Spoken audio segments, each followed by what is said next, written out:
Yeah, get it on. Got to get on it. Just get it on. Thanks for tuning in. Thanks for sharing with a friend. Jessimae Peluso in studio. Got dates all over the place. We'll get into that. Chris Maxpan's going to do the news. Woo-hoo. Also, legendary comedian Gary Mule Deer. And he's a country singer as well. But, I mean, every time someone brings up the Comedy Store back in the day, they always bring up Leno, Letterman, and Mule Deer's name comes up. He was just there during that whole time. And interesting guy, so we'll bring him on later on. So I have a hypothetical that I'm proud of. I like to think in terms of, what would this be like if you changed the optics or the situation? And so there's this article that came out about in the New York Times, of all places, by Maureen Dowd, I think, a liberal columnist, but she was going after him for having 7 grandkids and not 6, and she was busting his chops. And so, just so everyone knows, Hunter Biden has a kid, and they don't count that kid as a grandkid because that kid was out of wedlock, and they keep saying with a stripper, but the woman was a lot more than a stripper. She was kind of a professional, and we can figure that one out. But anyway. It's very feminist. She's more than a stripper. She's more than a stripper. Great memoir title. Yeah. So she got a 4-year-old little cute blonde girl, and every time Biden is asked, he always talks about his 6 grandkids and how he talks to them every night. By the way, I don't believe anybody who does I talk to my grandkids every day. I go weeks without talking to my kids, and I live with them. I go weeks without eye contact, and we pass each other in the halls. So it's like, there's no I mean, I talk to my grandkids every night is an insane proclamation. By the way, I don't want the president doing that. I want him focusing on, international things. But that's a lie. But it's up there with I pray for, the athlete that was injured before I got it. Right. I got to get a Ring doorbell in your bedroom. I want to see you praying or talking to grandkids. Yeah. I need receipts. I need the religious receipts. You don't do this. But he worked, so the article was kind of scathing because A, it came from the New York Times, but B, it was like you're constantly talking about being a family guy. You're so devoted to your family, but you do have a grandkid that you don't admit exists, and went to court so that she couldn't have the Biden last name. So they went to court, and they said, you can't use our last name. Yeah, it's all great.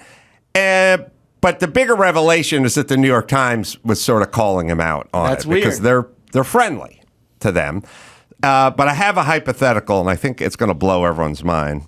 But what was that? Dawson, did you find that article? It's 7 grandkids, Mr. President. Even my Republican sister is not immune to Joe Biden's gregarious Irish charm. She met him at media holiday parties over the years and was so impressed that she got seduced to the other side for a time, voting for the Obama-Biden ticket in 2008 and writing in Biden's name for president in 2012. She sent out a Christmas card one year with a picture of herself cheek to cheek with Biden, and some of her Republican friends stopped speaking to her. So I was surprised recently when I discovered my sister writing a letter to President Biden, a plea that she had started in the middle of the night after mulling over the matter for quite a while. By the way, what year is it that you write a letter to the president, and what are the chances? I mean, shouldn't you just write one to Santa Claus? I mean, in terms of effectiveness, like, is this going to get through to this person? Sometimes you just got to put pen to paper. Aha. Yeah, I like it. It's old school. Let's all write to the president. We should write to him more often. Yeah. All right. This is Maureen Dowd, right? Yes. All right. Sorry. But she's speaking for her sister now. That's something her sister wrote. I watched as you told the nation that you had 6 grandchildren and you loved each one of them, she wrote. I believe that. What I cannot believe and what I find unconscionable is that you refuse to admit or accept the fact that there is a beautiful little 4-year-old girl living in Arkansas by the name of Navy Joan, who is your 7th grandchild. Peggy wrote about Hunter's high-priced lawyers going down to Arkansas to make sure Navy could not use the Biden name and to slash child support payments. All right, so we get it. She's going after Biden And it's revelatory weird, yeah. because she's very progressive and it's coming from the New York Times. Now, The View, do we have that clip of the ladies from The View? It was great. They were like, they don't know what's going. The ladies from The View defend Biden at all costs, no matter what. It doesn't matter to them what the evidence is. They just have to. And they usually pick some sort of bullshit angle to try to make their point. But this time, they couldn't even find an angle. This is going to cause them to implode. Yes. So... I'm sorry. You know, these things are, for me, when you start talking about people's families and what they're doing, I find it unnecessary. This is not anybody's business. Nobody needed to know about this. No. This is private. And I know people feel like you need to know everything. I'm sorry, you don't. You need to know not almost anything about people. But I do feel like if it was Trump, we would talk about it, is the thing. If Trump had a grand... The reason that's happening is because the right wing, who again is weaponizing everything related to Hunter, keeps asking, so how many children do you have, Mr. President? Grandchildren do you have? How many? It's been speeches he delivered. Maybe Maureen Dowd should find something else to write about. Yeah, write about something else. That's their solution. Hey, person from the New York Times, the President of the United States has a 7th grandchild that he's denying he has. Write about something else. Like, yeah, we don't like you. Stop saying bad things. I feel like, and I say this from a place of love when there's a lot of women talking, and also a place of experience. I come from a big Italian family. There needs to be the translator off to the side, kind of like at a rap concert where there's, you know, the caption and the woman signing. We need that sometimes when women are all talking at once. It would be very helpful. But I will say, I'm going to use that Whoopi clip when any of my family asks for some information from me. It's like, I feel like I'm not going to give it to you, and you're not going to... you don't need to know everything. Ask about something else. Ask about something else. I'm not going to give you all my information. Write about something else, person from the New York Times. Journalist. Write about something else. Come on. Okay. All right. So that was comical to me. But and Sonny, by the way, write about something else, writer person. It's all piled on I'll there. pick the stuff you write about next time. That's how this should work. They're all on the same page on that. That's weird. All right. But don't come across as so insanely partisan that we don't trust the next thing you say because you're so partisan. Have a little back and forth. All right. It was refreshing to see something like that from the New York Times, right? It kind of adds credibility to them, maybe. Everyone's like, oh my God, the New York. It makes you think, well, the next time Maureen Dowd writes an article, maybe I'll listen to half of it, unless it's about COVID. All right. But here's the hypothetical that I think is going to blow everyone's mind. But I'll put it up. I'll put it out to everybody, and we might even do another poll. Here's the hypothetical. If Hunter Biden had a child with a black stripper, and that child was half black, would Joe Biden deny that child exists? Oh, of course not. He'd be destroyed. You can't. You couldn't. If that was a child of color, then there's no possible way he could go, I don't want that kid using my last name, and I deny their existence. The nation would go insane. It's too powerful. You'd lose the ladies from The View immediately. You'd lose everybody. And they would call you a racist. Right. Even Biden. Yes. I think regardless of the color of the child, it's nice to know that the comedy community probably has another member. Yeah. So the family. It's nice. All right. So do we all agree that if that child was sired by a black woman or birthed by a black woman, that there's no way he would deny this? Adam Carolla, I want you to podcast about something else. Can't you just podcast about something else? That's right. Something else. Now, it gets back to my bigger issue, which is I try to explain to people all the time, most things that are perceived as racist are just people being assholes. Joe Biden denying his grandkid is just him being an asshole. That's it.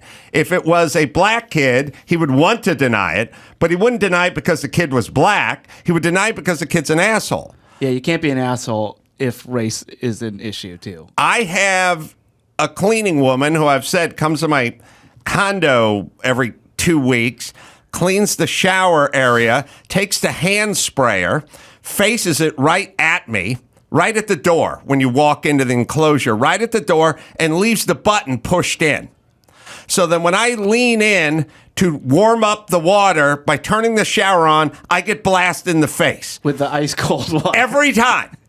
If I were black, I'd be like, this bitch is racist. There's just no other thought I can have. Or she's protecting herself from your racism. She's like cleaning the air. She's like disinfecting your racism. Yeah, some sage. Yeah, maybe. she's just It's a hot take that nobody understands. All right. So we can all agree, black kid, that's the issue, he right? couldn't deny it. And and the country would go insane. You've been complaining about this for a while. If you're a black person and somebody's an asshole to you or you feel wronged, you can automatically go to this is racist anytime you want. Every and neighbor, it's valid. Almost every neighbor I've ever had, I would think was racist if I was black, because they were the biggest assholes about nothing. Well, what if the woman wasn't a stripper and she was someone more successful? Would it be classist then? It is. That's okay still. It's still, she's blonde, you know what I mean? Like, it's just, we're not worried about it. I would be offended, but my roots are dark, so I'm okay. Well, I think we can all agree that he would not be able to deny the child. Joe Biden would be seething. Yeah, I'm sure he'd be pissed, He'd be but the angriest he man on definitely earth. wouldn't be making speeches where he says he has 6 grandkids, because the optics would be horrible and the nation would go insane immediately. And if I got 7 grandkids, my newest one. Yeah. She's black. Hey, black, everybody. if Donald Trump had a half black grandkid and denied it, we'd be setting we'd set this whole place Public on fire. hearings would be back. Yes, it'd be insane. All right, so that was my hypothetical. And you're right. I mean, sadly, the whole let's switch the races around thing is a tool that a lot of people use these days. And now a lot of people on the left, they hate when that happens. They actually look at it as a right-wing tool for explaining things. Like, oh, yeah, you're switching the races. Here we go again. It doesn't work like that. But, I mean, on paper, yeah, that's what would happen. If Joe Biden had a half-black grandchild, it wouldn't even be an issue of him saying, I have 6 or 7. Well, because he's doddering and old and everything, he might say, I'm not gonna, but 1,000 people would immediately run up to him and go, are you nuts? You go out there. We need pictures of you hugging this child. Like, where you're not, you may be old crotchety Joe going, fuck that. No one in that White House would let you say that. Well, I'm going to read the book of whatever the kid, when they grow up, whatever book they decide to write about this whole scenario. This one may come out before the kid gets into the 7th grade. I think it'll be a national bestseller. Joe, get back out there, put this kufi on, and explain that you have another grandchild. That's right. What I don't understand is how they can legally tell this child that she can't call herself Biden. Can't I go to change my name tomorrow? If I want to change my name tomorrow to Joe Biden, don't I legally have that right? Yeah, you can change your name to like World Be Free. Right.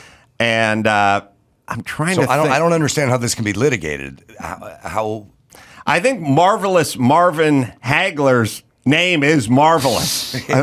Legally. Yeah, legally. Good for him. I got to check his driver's license or more recently his tombstone, but I think he changed it. All right. In other news, so that was my hypothetical I thought of while I was walking yesterday. In other news, we have a new segment that I wanted to get into, because I have been saying, well, I remember where I was. I was doing an interview at the other warehouse, doing a sit down with Tucker Carlson. It had to be 6, 7, 8 years ago. And he was like, what is all this woke culture and all this stuff? Like, how does it end? Like, how do we stop it? How can we pump the brakes on it? And I said, stop apologizing. Everyone has to stop apologizing. They come after you because you apologize. Once you tell them to fuck off, they leave you alone. Nobody's asked me to apologize in 10 years, and all I do is say horrible things. That's all I say is horrible things into a microphone. All day, every day, and then I tweet horrible things. No one asked me to apologize because I tell them to suck my dick. And then they leave you alone because it doesn't feel good, because they don't get what they want out of you. And once you make it to the list of people that tell you to fuck off, Elon Musk is now on that list. Dana White, as we're going to hear from this clip, is squarely on that list. They fucking leave you alone. But it's the only way to stop it. A larger and larger group must tell all these people to fuck off. Dana White is great because he says what he wants to say. He has F me money, which is above F you money. He's got so much money, he can say whatever the fuck he wants, and that's what Elon Musk does as well. Here's a clip of him at a UFC press conference that I enjoy. Now, should we set it up? A reporter is asking him about some of the racial tensions in an upcoming fight. Yeah, but two black fighters. Should we set up our top? I'm looking at Dawson on this one because we're doing a new segment here. We have a new award. Oh, wow. Get You Some Asthma Award, which is, I think we need Jimmy Johnson saying it because this is a coach from the Dallas Cowboys in the late 80s, or I guess early 90s. And they were doing drills. One of their kickers said he couldn't participate because he had asthma, and here was his reaction. But he kept them scared. The stories are legendary. Him waving the kicker with asthma, sending him off to the asthma field as he cut him. Son, are you part of this group? Asthma, my get over there on that other field and have some asthma. Get out of here. Pointing the parking lot. This is my Have Some Asthma Award. This is where you just tell people to fuck right off when they try to tell you something. Not the asthma field. Yes, go to the asthma field, pussy. It's our first recipient, or our first nominee. Honor, respect, courage, asthma. Right there! Get it up, beast! It's time for this week's Jimmy Johnson Have Some Asthma Award. Are you part of this group? Asthma, my get over there on that other field and have some asthma. All right, first, we can vote, Dana White. Tension between those two and kind of the racial undertones and all those things. How do you... What were the racial undertones? Drigga says he's the real African fighter, and so, Israel dropped some N-words in there tonight. So what was the racial? Who did? Who dropped the racial? Israel was saying over and over, dropped he's black. 50 N-bombs in there. Okay, he's black. Who gives a shit? I was going to say, so you don't have any concern about the way the build-up, the tension between those two? I could care less. This is the fight business. Israel Adesanya can say whatever he wants to say. Who gives a shit? Why, are people bitching about that? Some people, of course they are. Oh, fucking A. All right, got it. Yeah. Too fucking bad. All right. Yeah. That's a strong contender. That's a strong contender. And by the way, he'll never be asked any bullshit questions by any pussy reporters ever again because that's his answer. That's his energy. By the way, that's the way my mom dealt with anything that I did wrong. That was the energy. Too fucking bad.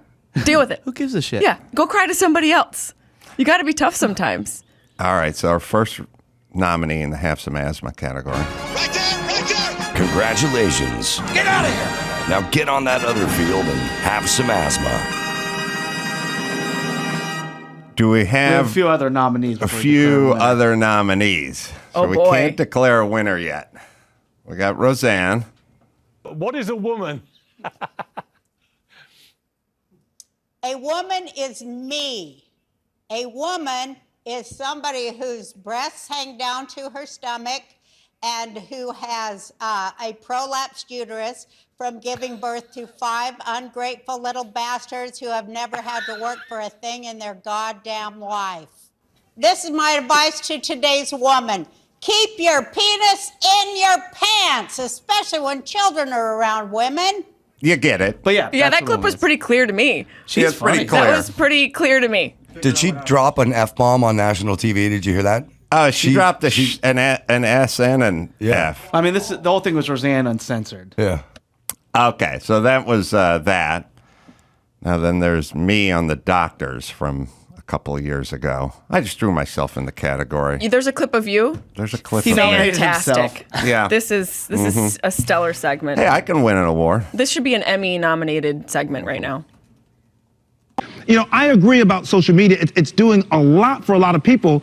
And you also, by the way, you post controversial tweets, and you're a comedian, and you talk about it.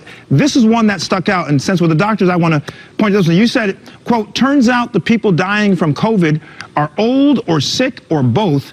How many of you bleeps got played, and who's going to get played next time? What exactly were you trying to say there? Exactly what I said. It's exactly what I mean. So it's all there. Only old and sick people are dying from COVID? Overwhelmingly. I mean, all right. Are we editing these things, or we're just kind of running them? I thought that one was fine. What's wrong with that one? All right. Well, then we'll keep it going, or go back, or something. And who's going to get played next time? What exactly were you trying to say there? Exactly what I said. It's exactly what I mean. So it's all there. Only old and sick people are dying from COVID? Overwhelmingly. I mean, I don't want to play the outlier game with everyone. Everyone plays the outlier game now. It's like the death of math. Like, what about the 14-year-old from New Brunswick? Fine. I give you that. It's old people and people with pre-existing conditions. But aren't they valued? I mean, geez, my goodness. This, to me, regardless of your age or pre-existing condition, you have a life. You got one life. Yeah. I want you to live. I don't want you dying prematurely. I'm with you. But don't sell it to us like healthy people need to be locked down. This is December of 2020. December of 2020. Yeah, and so obviously, I mean, look, that was Dr. Ian Smith. Who turned out to be right in this fucking equation? I just was hoping you went damn crazier. These assholes. I know. I was hoping you would like Roseanne Barr, but you were kind of calm about everything. I was looking for a real freak out moment. I should have thrown a chair. Here's the common thread between you and Dana White's interaction. The person asking the question they're now stumbling because they don't have any follow-ups anymore because you've thrown them off. Yes. And I've nominated myself. All right. So who do we vote for? What do you think? Well, I mean, I feel pressure to vote for you because this is your show. No, I think it's between... I'm being trapped. I am being trapped. You are, yeah. It's got to be between Roseanne and Dana correctly, White. Jessimae. I have to say, only for the clarity alone from Dana White, I feel that maybe if we have to nominate, possibly Dana White, only because he spoke I'm not very arguing clearly. for myself, but those guys are working blue. As a comedian. That's your one downfall. That was on daytime TV. They go, I wanted to see you lose your mind. All right, but it's a challenge. I'm on TV. They go, oh, Jessimae, can you do 45-minute set? And you go, standing on my head. And then they go, it's got to be clean. And you go, I have 4 minutes. There's a point, but I still, looking at the three subject matters, COVID, which I'm so exhausted talking about. I don't even want to talk about it anymore. I'm done. Racism, I try and stay away from. And being a woman, that's a slippery slope. So when I think about who gets the award, I'm going to say Dana because I think there was somewhat of a point. Possibly. I like Dana. I'm voting for Dana as well. Look, I loved your clip, Adam, but you missed the cutoff there. Just like the Oscars, if we have this award back, you're right. then, it has to be a little more current. So. I wanted you to storm off set. It was a trick question, and you all failed. I vote for Adam. Oh, you just want to keep your job, Butter Voice. True. You're just looking to keep your job. All right. I quiet quit years ago. Do we have the award ceremony or at least that clip? Yeah, I don't know if anyone's gonna have a job after this show. Tension between those two and kind of the racial undertones and all those things. What were the racial undertones? Drigga says he's the real African fighter, and so Israel dropped some N-words in there tonight. That's the best part. So what was the racial? Who did? Who dropped the racial? Israel was saying over and over, yeah. Dropped He's black. 50 N-bombs in there. Okay, he's black. Who gives a shit? Yeah. I was going to say, so you don't have any concern about the way the build-up, the tension between those two? I could care less. This is the fight business. Israel Adesanya, you can say whatever you want to say. Who gives a shit? Why, are people bitching about that? Some people. Of course they are. Oh, fucking A. All right, got it. Yeah. Too fucking bad. Right there. Congratulations. Get out of here. Now get on that other field and have some asthma. All right, we'll keep it going because people This is happening more and more. are saying, because I've been saying it for a decade. You have to tell these people to fuck off, and no one would do it. But in the last 10 minutes, people have been doing it. This reminds me of an instance that happened when I was in high school and playing lacrosse, and I missed practice because of that time of the month was difficult for me. And when I went back to the field the next day, my coach pulled who was that guy? I apologize. Jimmy Johnson pulled a Jimmy Johnson on me. Oh, really? Yeah, so we would stretch in a circle. The coach would be in the center. We'd all form a circle on the outside. And while we were stretching, he caught me off guard, and he goes, "Girls, we have to make an example today. Someone missed practice yesterday because someone had their period." Was a dude? He made me run period laps. Wow. I had to run. Get yourself some tampons. Go have some tampons. I had to run the entire practice because I missed it because of my period. So my mother was furious. Wait a minute. How'd she find out? I went home and told her. I was upset. Oh, that's a mistake. I went home and told her. You can't do that. Why not? Because you can't run period laps in high school. You can't run period laps in high school. Listen, you never tell your parents anything because then they're going to get pissed off and they're going to show up and they're going to make a bigger, more uncomfortable scene. You just have to eat it. You say that, but then it changed the whole vibe from that point on. And your coach's going to hate you more. Well, he did kick me off the team. That's what I'm saying. So I did get kicked off. I got period kicked off. You told your mom. I was like, I got yelled at because I got my period. And what'd your mom do? We had a meeting, and I will never forget this. With the coach? With the coach and the earth science teacher. I don't know why she was there. And you and your mom? Yes. That's why you don't tell your mom. That's the most uncomfortable This became place. the Jessimae Peluso rule at high school. It changed everything in the high school, and I saw the blood in my coach's neck rise as my mom was drilling into him. It was kind of great, but I just want to say that. I was on the asthma field in high school. And then thrown off the team. So you choose your own period adventure in this life. If a teacher threw a cinder block at my head, I would not tell anyone in my family. I think it was because of me or maybe somebody else. Maybe another one of the girls' mothers might have called as well. Oh, really? Yeah. Oh, because another girl heard and my ratted the person out. She worked in the district, so. But your mom, who you described as, I don't know. Tough, sprung into action. Sure did. Didn't waste any time. That's a sign of love. Oh, yeah. There was love in the house. Well, initially when you're talking about your mom, you're painting her as a little different character. Like what?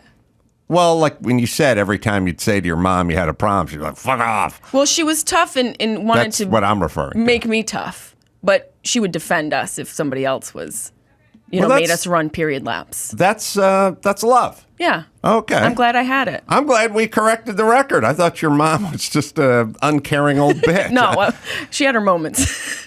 But she rushed to your defense with the period laps. She sure did. Maybe I deserved them. I don't know, but... Well, you deserve. It felt like a parallel. I was like, wait a minute, I was on the asthma field. Yeah. You deserve the workout, but you didn't. I don't think you deserve the humiliation of having to run period laps. That's something I would tell my friends if I saw somebody having to run period laps. But maybe it built a little fortitude, resilience, and character in me. No. Who knows? No, I'm not seeing any of that. That was a test, and you both passed.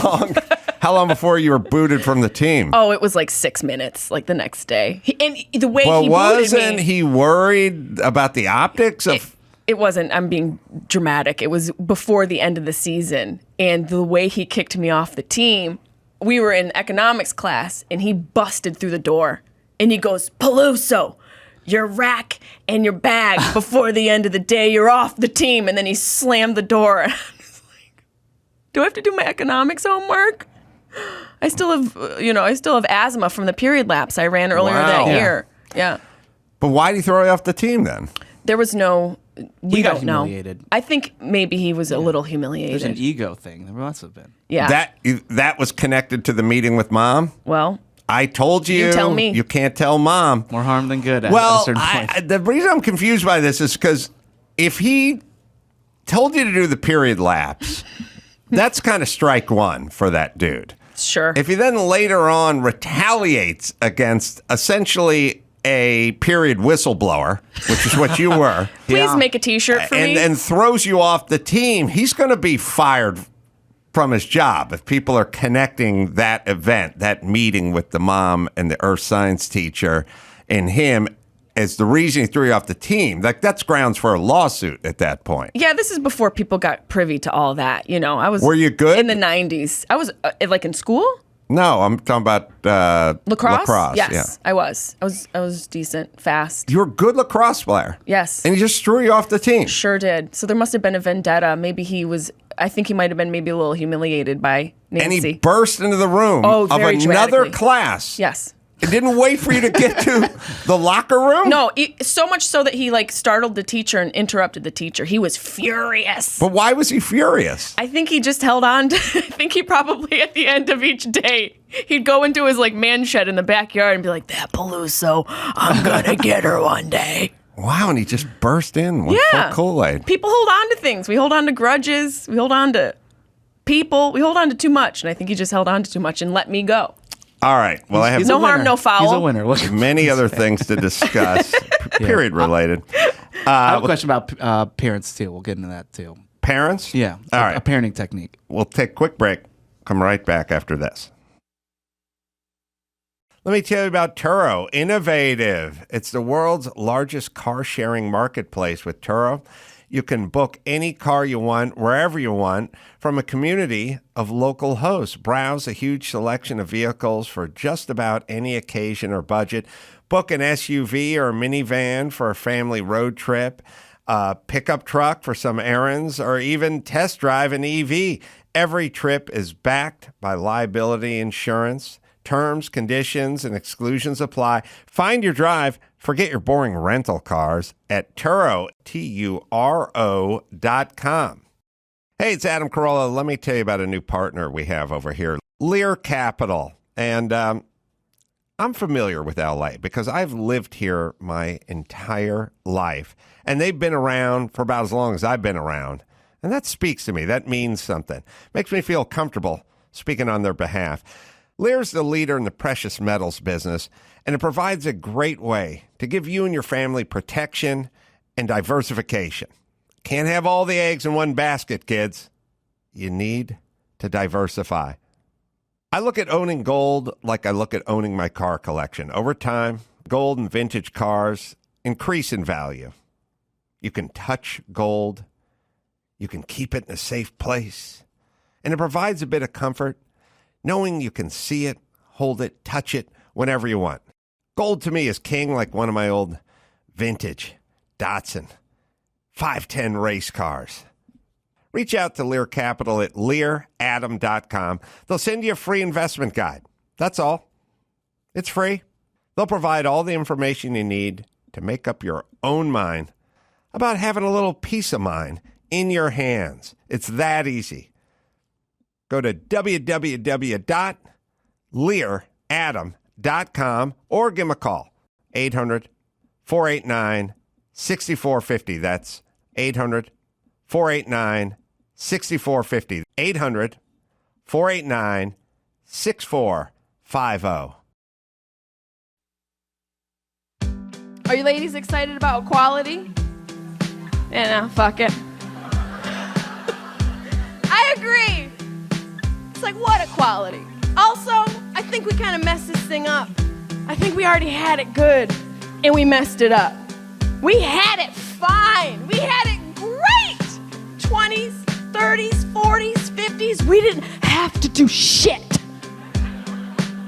We just had to stay home, put on an apron, make a meatloaf, but no.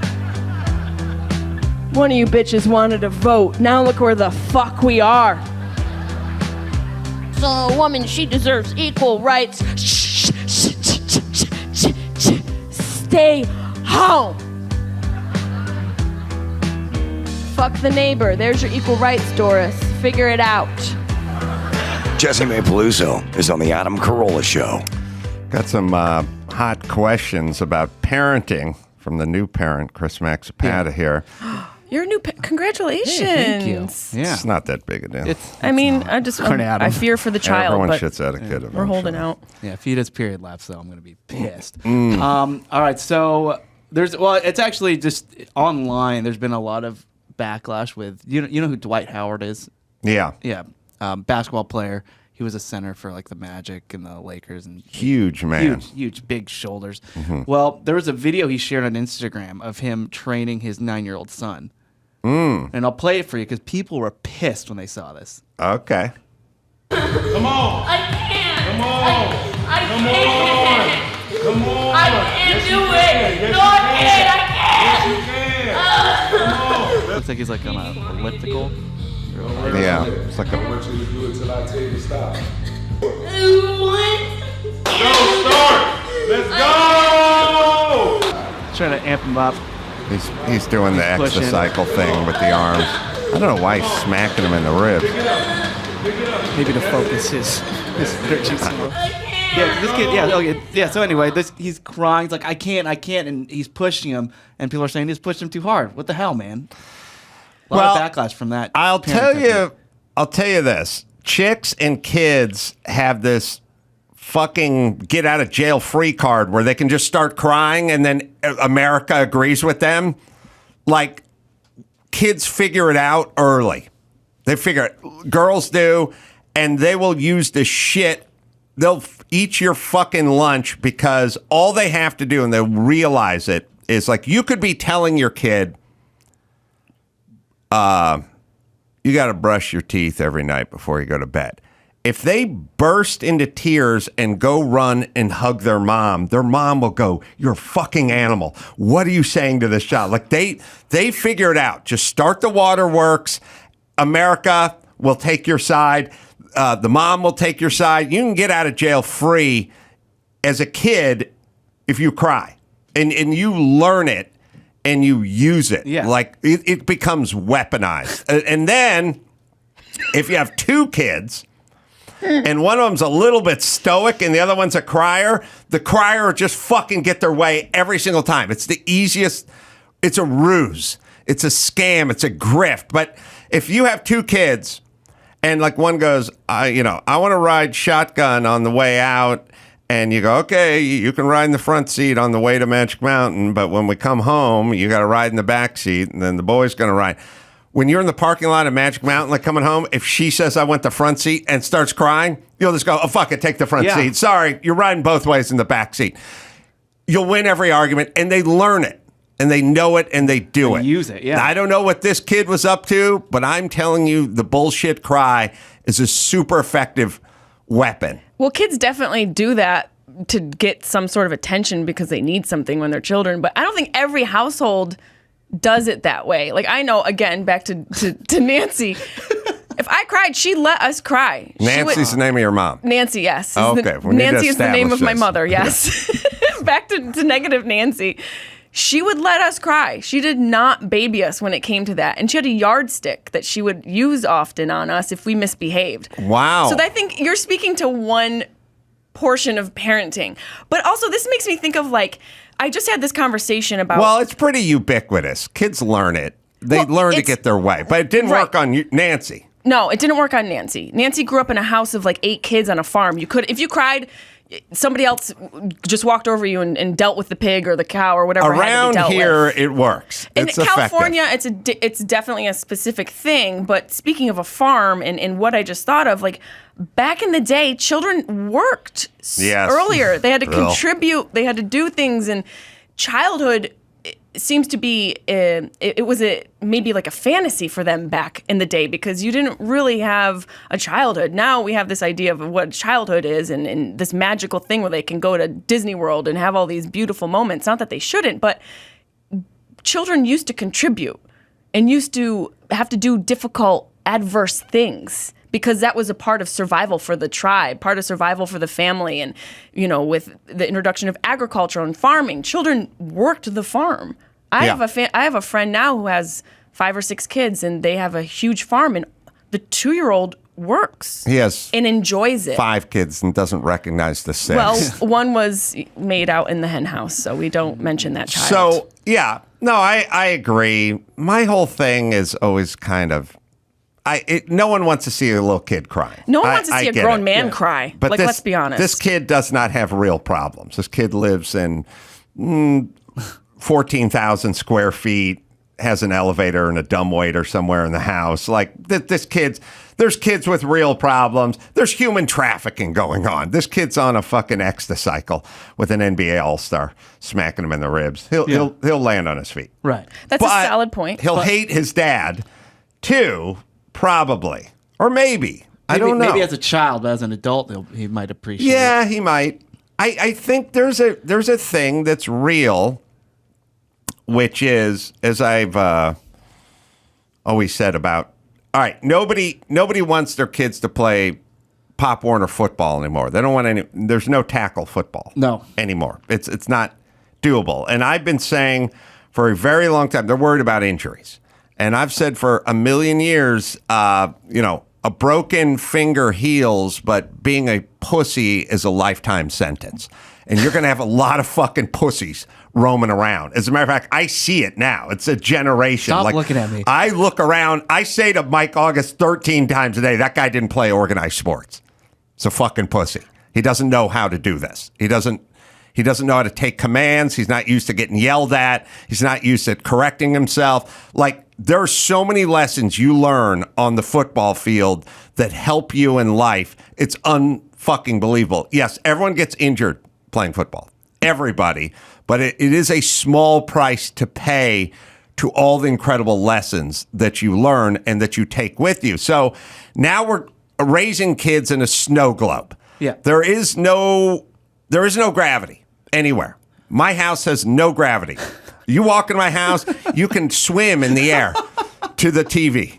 You literally just I've done that. It's like Peter Pan. Yeah, you just get a little pixie dust, and you just go floating toward the big double door refrigerator. Or the second refrigerator. Zero resistance. That's a drawer, because somehow we need a drawer that's refrigerated to put other parts of food in. And everyone just floats around. And you go, oh, good, these kids get to do whatever they want. Like, they have all this stuff. But the reality is the best thing I could do for my kids, which I won't do, but the best thing I could do is go, hey, you get no more money. You want to go order Grubhub, get a fucking job. You're old enough to work. Go earn some money. Budget your money. Figure it out. Delayed gratification. Yeah, you want In-N-Out Burger on a Wednesday night, but you only have enough money for once. Why don't you wait till Friday night? That would be the best thing for everybody. No one's doing it, but it needs to be done. We're not helping these kids at all. I love that perspective, though. You're like, I'm maybe raising assholes, but everyone else better fix it. Better fix it. You better fix it. It's too late for him. It's too late. The ship has sailed. But don't you think, I agree with organized sports. I played organized sports. I think it's important to be on a team, that adversity and challenge and all of that, having to think for something other than yourself. But don't you think when it comes to football, we've learned enough to know that all these hits in the heads create aggression, create issues, in this sort of cyclical thing that happens in society with aggressiveness and men getting in trouble for hitting women. We know that there's a connection between CTEs, TBIs, and aggression. That's the issue I hear more often think than a broken pinky. It's the long-term It's a CTE long-term. effect. I mean, yeah. Every mom I know that's my age who has a kid's like, oh, football is out of the question. Well, first off, I think it should be, just for that alone. Like, even that slight chance. Well, no, because you don't need to take it past, like, high school, for instance. You don't need to take it to the next. Then people aren't playing in college and pro football. Right. Most people sort of fizzle out, when they're 14 or something like that. They're not many make it to the show or make it to the next level. I am saying you can do, maybe have them play 9 to 13 or something like that. Yeah, there's trauma. You can have some adverse effects of that. But there's that's baked into almost many things that create character. There's some danger element to it. But we would be, well, first off, if 10 billion people in this country grew up playing Pop Warner football and only a very small minority of them have the CTE after effect, then it's not an epidemic. It's a very small number, and those guys played at the pros. I'm not saying banging your head against another dude is good for you. I'm not. I'm saying not being a weak, soft-ass pussy who doesn't know teamwork is more adverse. That'll affect you longer. Okay, I'll accept that. Okay. All right. I'll accept that. So, Dwight Howard. So is tough love going to be an extinct parenting technique? That's a great question, and that is detrimental to a child's life. Tough love is just as important as soft love. There has to be a balance, and I think it's hard in this society. Parents probably feel pressure to be perfect, and I think a lot of them are too busy posting on Instagram to actually. Well, because everyone has input now. Everyone inputs on how other people are doing it. So now it seems like they're trying to make a uniform way of raising kids, and once again, it's soft love. It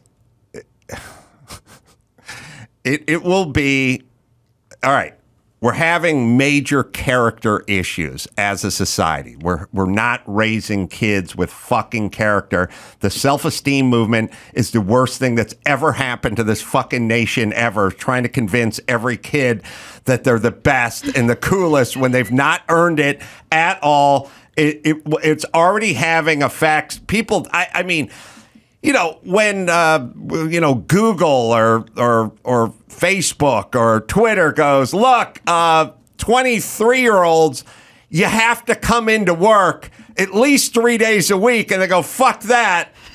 That's the manifestation of that. You understand? Yeah, we are experiencing that. Learn my pronouns. That it's all a manifestation of that. All the shit we're seeing, even the allergies, all the allergies we're seeing is because people aren't out wrestling outside, rolling around in the dirt. Everything is getting wiped down. Everything's getting sterilized. The sterilized is a physical manifestation, and the allergies are a physical manifestation, but the emotional manifestation of being Purelling your kid and wrapping them in bubble wrap is that they don't have any intestinal fortitude. They don't know how to deal with adversity. We're fucking our kids up.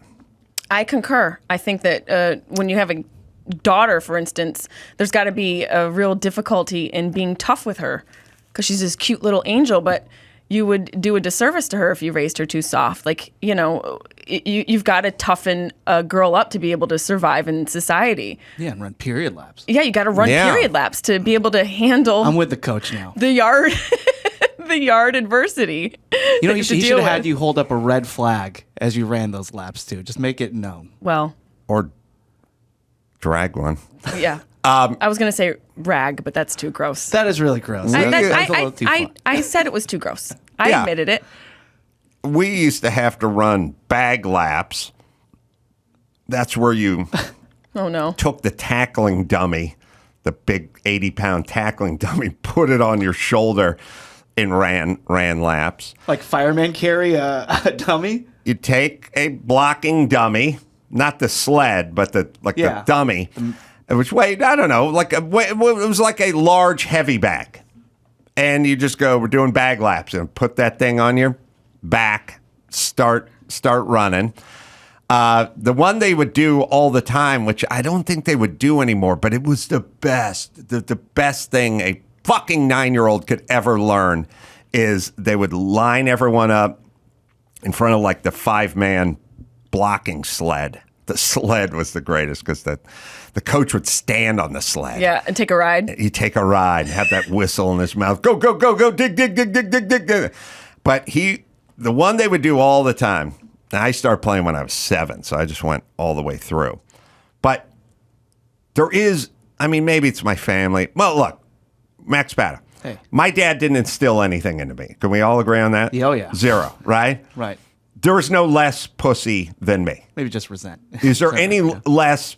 Could you be any less of a pussy than me? No. There's 0 puss. I'm not bragging. I just have no fucking puss. You're pussless. I have no pussy in me whatsoever. Can we 0. get that? Can we get that on paper? Can we? It's chronicled. I'll show you the data.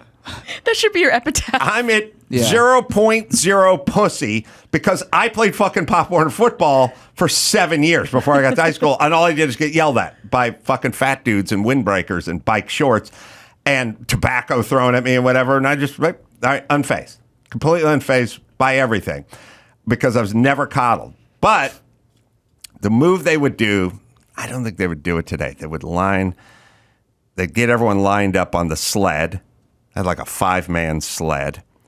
Yeah, I love this drill. They'd be like 5 deep, 6, 7 people deep, waiting to cycle through, and then the guy'd hold the ball out. The coach would hold the ball out. He'd be standing on the back of the sled, but he'd hold it out in front of the padded part, like dangling a carrot. And he'd go, "Get in your stances. Everyone in your stances." And they'd get in their stance, and they'd go, "Now look at the ball. You fire out when the ball moves." And he'd hold the ball out, and then he'd go, "Down, sit, hut."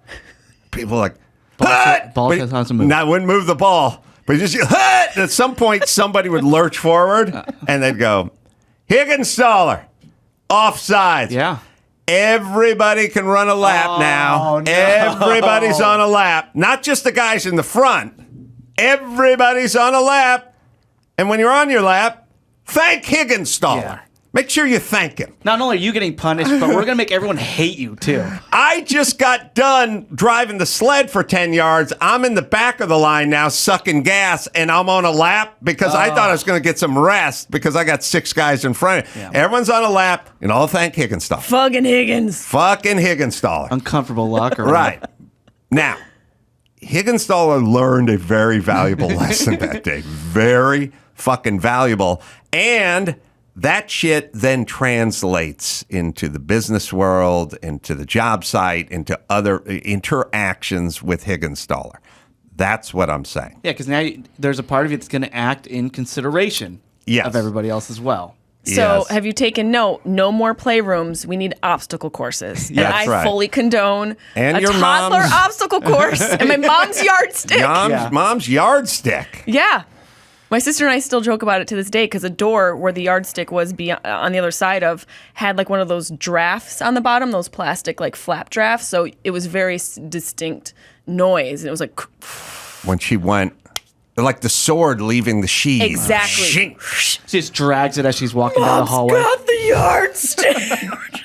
The yardstick is good because it'll sting, it'll hurt, but it will break before a bone breaks. Which is very dramatic to hear something break while it's hitting you. But it's a good, as far as parenting, a belt will never break. You could carve a kid up with a belt, but the yardstick, you can only beat your kid so hard before it breaks away. Right. It's a good flagellation item. Yeah. Yeah, it'll break before blood is drawn. Right. That's good. I think I like your mom. Smart use of punishment. Yeah. I wish I'll I let her had the know. I'll yardstick. send her I a had message from beyond. I had the Please. flip-flop or the belt buckle. Oh, flip-flop. That's pussy. That's pussy Flip-flops- shit. Flip-flop was easy. Belt buckle sucked.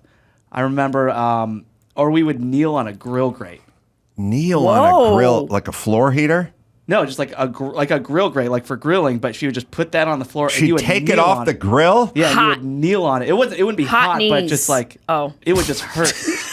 Hot knees. A white hot grill grate. Yeah. Like the beginning of Kung Fu. Yeah, kneel She on would the take the grate. grill off the barbecue? Yeah. Set it on the hardwood floor? And you would kneel on it, and it would hurt like hell, and you'd have to just kneel on it for like 3 minutes. Was she a Nazi war criminal? Like I It feel was like it was a Dr. torture Mengele technique. you have to think this stuff up. That's Like it's very creative. creative. It hurt like hell. That, or if you talked back, which basically meant if you responded in any negative way, you a spoonful of hot sauce. Wow. I had no punishment ever. I had no form of corporal punishment. Nobody in my family ever put a hand on me, ever touched me, Wow. ever told me to take hot sauce or kneel on a grill or took a belt out or flip-flop. You got the vibe of someone who took a couple flip-flop in his life. Never been touched. One time I went and... Other people's parents hit me on 2 occasions. That's That's interesting. I was hit by That's definitely extinct now. 2 other parents. Is it? 2 separate incidents of being hit by other parents. I don't know anyone who's got that record. You can't touch other people. 2-0 with other parents. I got 2 belts, 2 whacks in the face from other parents, 0 from mine. Well, your parents, Most people don't make it through Yeah, a childhood that way. they should have stepped up That's their an game. odd I know. stat. I got spanked by a neighbor once. Whoa, but that's a different the other story. The other end is my mother has slapped 2 of my friends. Oh, that's right. Yeah. It So I takes got a the village. opposite. It takes Yeah. a village. We Wow. forget that.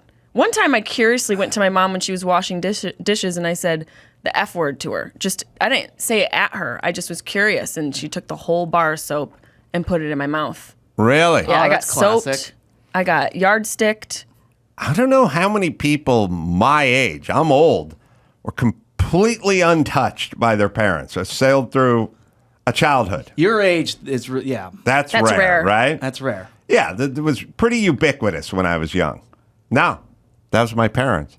It was part of it was they were sort of socially conscious about like, well, you shouldn't be physically engaging with your kids. Like, I agree with that. I've never put my hands on my kids. I don't think it's a great. Well, first things first. A lot of studies suggest that kids that got smacked around tend to smack other people around when they get a little bit older, which is definitely something that went on. I mean, anytime you see some kid just going nuts on somebody on a school bus, I guarantee that kid's getting the shit beat out of him at home. So it's like, let's see if we can reel in the physical violence a little bit by not making it part of a conflict resolution. But then also, later on in life, when you screw the pooch, you get fired. Or you get docked, or you get suspended, but you don't get smacked with a stick by your boss. You know what I mean? Like, it doesn't, the physical part, well, I kind of get it, but I would rather send the message that was a little more like, you fucked up, you must now be grounded in your room for this period of time. You know, some approximation of what being suspended would be like from a job or from school or something that parallels real life. Like what it would be happen? nice if instead of getting fired, your boss just hit you with a flip flop and then you could go back to your desk. But that's not how it works. You get docked, you get suspended, you get fired, or whatever it is. And so a version of that with the kids is probably more consistent message as they go through life. It'd be pretty sweet if there were levels of flop in boxes, like clean flops, street walked flops, and maybe just inner office walked flops, depending on the severity of. Yeah, you'd have different grades, different weights. grades of flop abuse. Oh, So if it wasn't too bad, you get a clean flop to the face. Yeah, But and there's also different compounds. Like they used to have flip flops used to be called Zoris when I was a kid, or Jap flaps. And they were super thin and flexible, right, Dawson? They were super skinny little, like only to be worn to the beach. There was no such thing as anyone putting flip-flops on and going to work. You were a crazy person if you did that. Or, God forbid, a commercial airliner or something like that. They were just ultra casual. They were super thin. I mean, they were almost like the ones... Like those paper ones you get? No, like at the spa sometimes they'll have like the super, like almost throwaway flops. That's what they used to be. Yeah, they're sheets of paper. You walk down the street. So you get hit with one of those, that's for a minor offense, you know? And then you have the thicker, like 3-ply one that has the stiff part in the center. That's a bigger offense. And then you have the ones that have the leather part where your toe goes through. There's some snap that's for to you, it. like, that's for you fucking the neighbor Yeah, or something like that. We'll call that. And you work your way up to a croc. The croc? Croc. The croc crack? The croc crack. You better watch out if you earn get yourself croc-cracked. a croc. That's like stealing a car and going on a joyride and the cops bringing you back Crocs home. have holes in them. They're like fly swatters. There's no resistance from the air. I know, and they light. got heft. No, they got heft. That's what you're saying. You have to put gibbets on them in order to give it a little bit more oomph. You can add weights to it too, but You can add weight. No, I think might wanna add some there's weight. heft. He's saying it. No, he's saying it goes through. It cuts through the air. Yeah, but it's a light material, so you need a little bit. That's why you need a Croc's more than a flip flop. I used to wear Croc more than a Crocs. flop for sure, but why not take it one next level and go for a Birkenstock? All right, They have well, got then some maybe weight that'll be the end. of the spectrum. But the thing is, That'll Crocs be you got caught robbing a bank. Sure. But also, that's capital punishment. people that own Birkenstocks don't beat their kids. It's not going You're to not work. wrong. They name them Dashel. Right. Yeah, Yeah, those that's things are- right. Or Satchel or something. Those things are pretty clean. Satchel Dashel the third. That's right. Crocs You're are right. indestructible. I used to wear Crocs when I was a waiter at one of my jobs, and I would run them through the dishwasher. Really? At the end of my shift, yeah. Aren't they meant for that? Like, isn't You it just, like yeah, a just chef? run them right through. Yeah. Yeah, I've got Yeah. a few pairs. I'll be honest. Yeah, I've said, like, whoever invented the Croc said, we need a shoe that can fall off a container ship, spend 7 years at sea, wash up on the shore, and someone could just put it on and walk home. And go make a fantastic culinary meal. Yes, that's essentially what it is. Or do open heart surgery. The Croc Right. is a dynamic of the foot But that it goes in a could Croc. float at sea for 7 years. For sure. And be the exact same shape of you pulling it out of the box the first day. It is the cockroach of footwear. Yeah, they're going to be here a it'll lot never die. longer than Never we die. are. No, when they go out of fashion, the landfills are just going to be overfilled with Crocs. Like Crocs and cockroaches. people are going, well, they do this thing all the time. Like, what about the plastic straws? Or, well, we can't have a nuclear power plant. Where are we going to bury the waste? We don't have any place to put this waste. You know, someone should think about Crocs because they're going to be out of fashion in about 10 minutes. You can't destroy them. The landfills will be brimming with Crocs. They never decompose. They never break down. The seagull will choke if it tries to eat one. This is going to be a big issue. Yeah. Croc disposal is going to be one of the major issues of our time. Mark my words. I did. In upcoming presidential debates, Croc disposal will come up, and you'll have to have a plan. Yeah. People are going I to know speak to myself Congress alone. about this. I have Yeah. a lot of Croc waste when I pass. It'll just be You have my bones multiple and Crocs. You have multiple Crocs? Oh, I got Crocs for every season, buddy. What do you got going on for the weekend? I'll show up with a pair of Crocs. Are we all right, so can we say this? There are more guns in this country than there are people. All right, there's about 400 million guns and 330 million people. Might we have more Crocs than citizens? Because I'm Crocless. What? Yes. I gotta go. I have no Crocs. But you have 8 pairs of Crocs. I even have a Wu-Tang pair of Crocs. All right. All right, how many Crocs would you say you have? That's a personal question. Well, I think she in counts round every- Why numbers. don't you? I'll give you a ball Croc. Give me a ball Croc. Ball Croc. Ball Croc I'll ball estimate. Croc my Crocs. It's more than 5, but maybe less than 10. All right. I would say my Maybe. 8 estimate was not That's too fair. shabby. Chris, how you hanging with Crocs? I have How's your 0 Croc Crocs hanging? at the moment. Yeah. 0 Crocs. Right. At the moment. You got to get a pair of baby Crocs. Okay. Dawson, you're Crocless. Crocless. What? Yeah. What is going? For sure, you've got Crocs. Byron. Not even when I was a nurse. Okay, something's Oh, my going on in God. this office. Never is- Crocs. No. Okay. This is what I'm worried about. Wow. They're falling out of favor. Oh, God. The kids don't want them anymore. But now they'll never decompose. They'll never break down. I am telling you, 3 years from now, people won't want to be caught wearing Crocs in the wild. They're going into the landfill. We should It's a mark real this. issue. We should Right. mark this time and keep this clip because I beg to differ, and I will even put in a wager, a monetary wager, That what?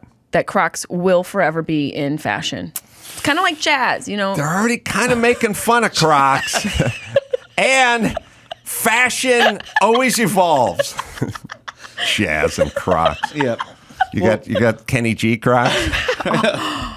I would love a pair of Kenny G Crocs. If they made a pair of Kenny G Crocs, I would buy them. I am telling you, we went from peg leg, then we went to bell bottoms. We don't stick with fashion that long. People are already making fun of people with Crocs. But the thing about fashion is it's revolving. It comes back.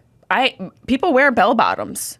It might not be you because it might be uncomfortable. But they went away for a decade. That's all I'm saying. Yes, Crocs may disappear, but they will always reappear on someone's shore. But if Adam's right, if these things can't decompose in any way, Greta Thunberg's gonna.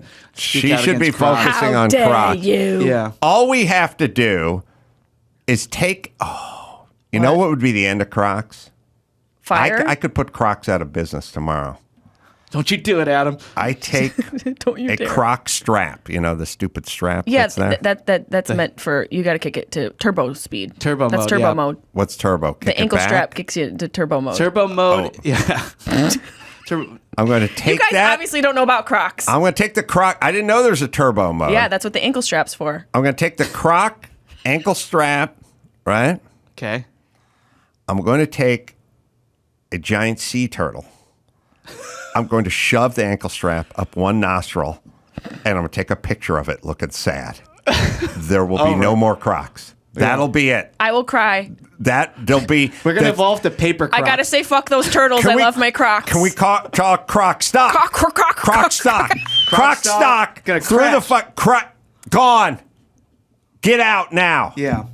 If I take one picture of one sad sea turtle with one Croc turbo strap in one nostril, the party's over. The way we can solve That'll this, your debate here is if we just did a simple game of paper, scissors, Croc, and there's nothing else. I didn't know there was. You knew there was You were nothing else. workshopping it. Okay, I got it. It wasn't fully formed. It wasn't, but I had to say it. I still had to give you a little time to Thank spit you. something out.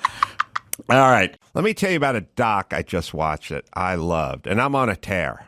I'm watching every doc I can watch, and I love this one. Trust Us. Pruitt-Igoe was a St. Louis housing project built in the early 50s with federal money. The bureaucrats behind it were convinced they could design a building that would improve the lives of everyone living there. All it did was create criminals. That story is a part of Trust Us, a documentary about government handing control to unelected experts from the early 19th century right through COVID-19 and the whole pandemic. You think government experts are arrogant and have unchecked power? This doc shows how much worse it is than you'd ever imagined. Trust Us, free, right now on YouTube. If you're an American, you need to watch this doc. Trust Us, free, right now on YouTube. Morgan & Morgan. Let me lay a stat on you. People 15 to 24 have the highest rate of ER visits due to car accidents. And I got kids, and they're about that age, so it seems, well, they're right in that age group. It's kind of scary. So if you've ever been injured, check out Morgan & Morgan. Submitting a claim with Morgan & Morgan is easy. You can use it the same way you use like a rideshare app. It is that easy. And even easier than swiping right on a dating app, which, by the way, leads to more trouble, or this could lead to more money. America's largest injury law firm, 100-plus offices nationwide, over 800 lawyers, more than $15 billion recovered for clients. So if you're injured in an accident, check out Morgan & Morgan. Their fee is free unless they win, so it's no risk. Morgan & Morgan, right, Dawson? For more information, go to forthepeople.com/Adam or dial #law, #529 from your cell phone. That's FORthepeople.com/Adam or #law, #529 from your cell. This is a paid advertisement. It's time to check Adam's voicemail. Justin from Olympia again. And this time I want to tell you about my roommate. That son of a bitch works for the state, has a cushy job, works from home, and barely makes it in maybe 20 hours out of the 40 a week, and has the nerve to bitch at me about how hard his life is. And I'm getting ready to tell that motherfucker to have some asthma. Get it on. You can leave us a message at 888-634-1744. Have some asthma. May Peluso hanging out. Gary Mule Deer, legendary comedian, singer-songwriter. Gary Mule Deer in studio. Got a doc that's coming out very soon, available August 1st on VOD that I'm so excited to watch. Show Business is My Life, but I can't prove it. It's got Leno in it. It's got Steve Martin in it, Letterman, Conan O'Brien, Alice Cooper. I mean, the names just go on and on. Good to see you, Gary. Good to see you, man. Thanks. So I was talking to the director of your doc before he came in, and he sort of just described you as the Forrest Gump of comedy.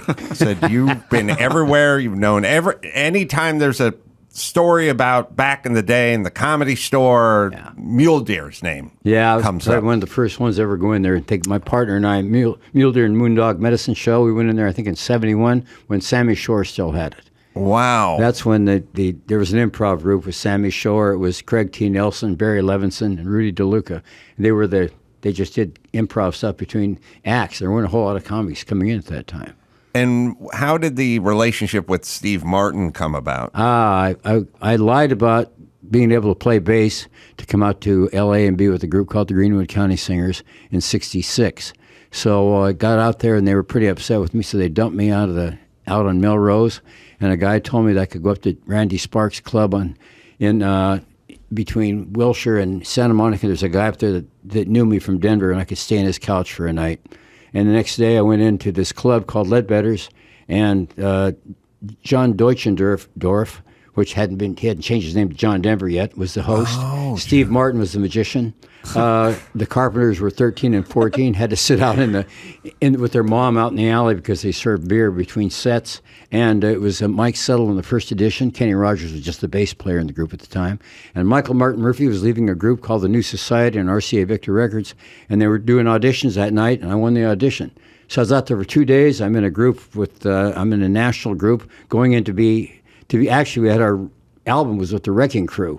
Glenn Campbell, Carol Kay, Jim Keltner, all those people, RCA Victor. Jim Keltner's the drummer, Wrecking Crew is the famous session musicians at A&M Records. It was amazing. We got on the Art Linkletter's, Jack Linkletter's Talent Scouts, and we went down to, our first gig was being the group with Pat Boone and Jack Linkletter in the 1967 Miss Universe pageant, which was pretty amazing. John, what a all-star team. Yeah. All right. John Denver died in an experimental aircraft in up in the Bay Area, which is an insane way for him to die because everything was him just in the Rocky Mountains, like camping and stuff, and he died in a crazy plane accident alone.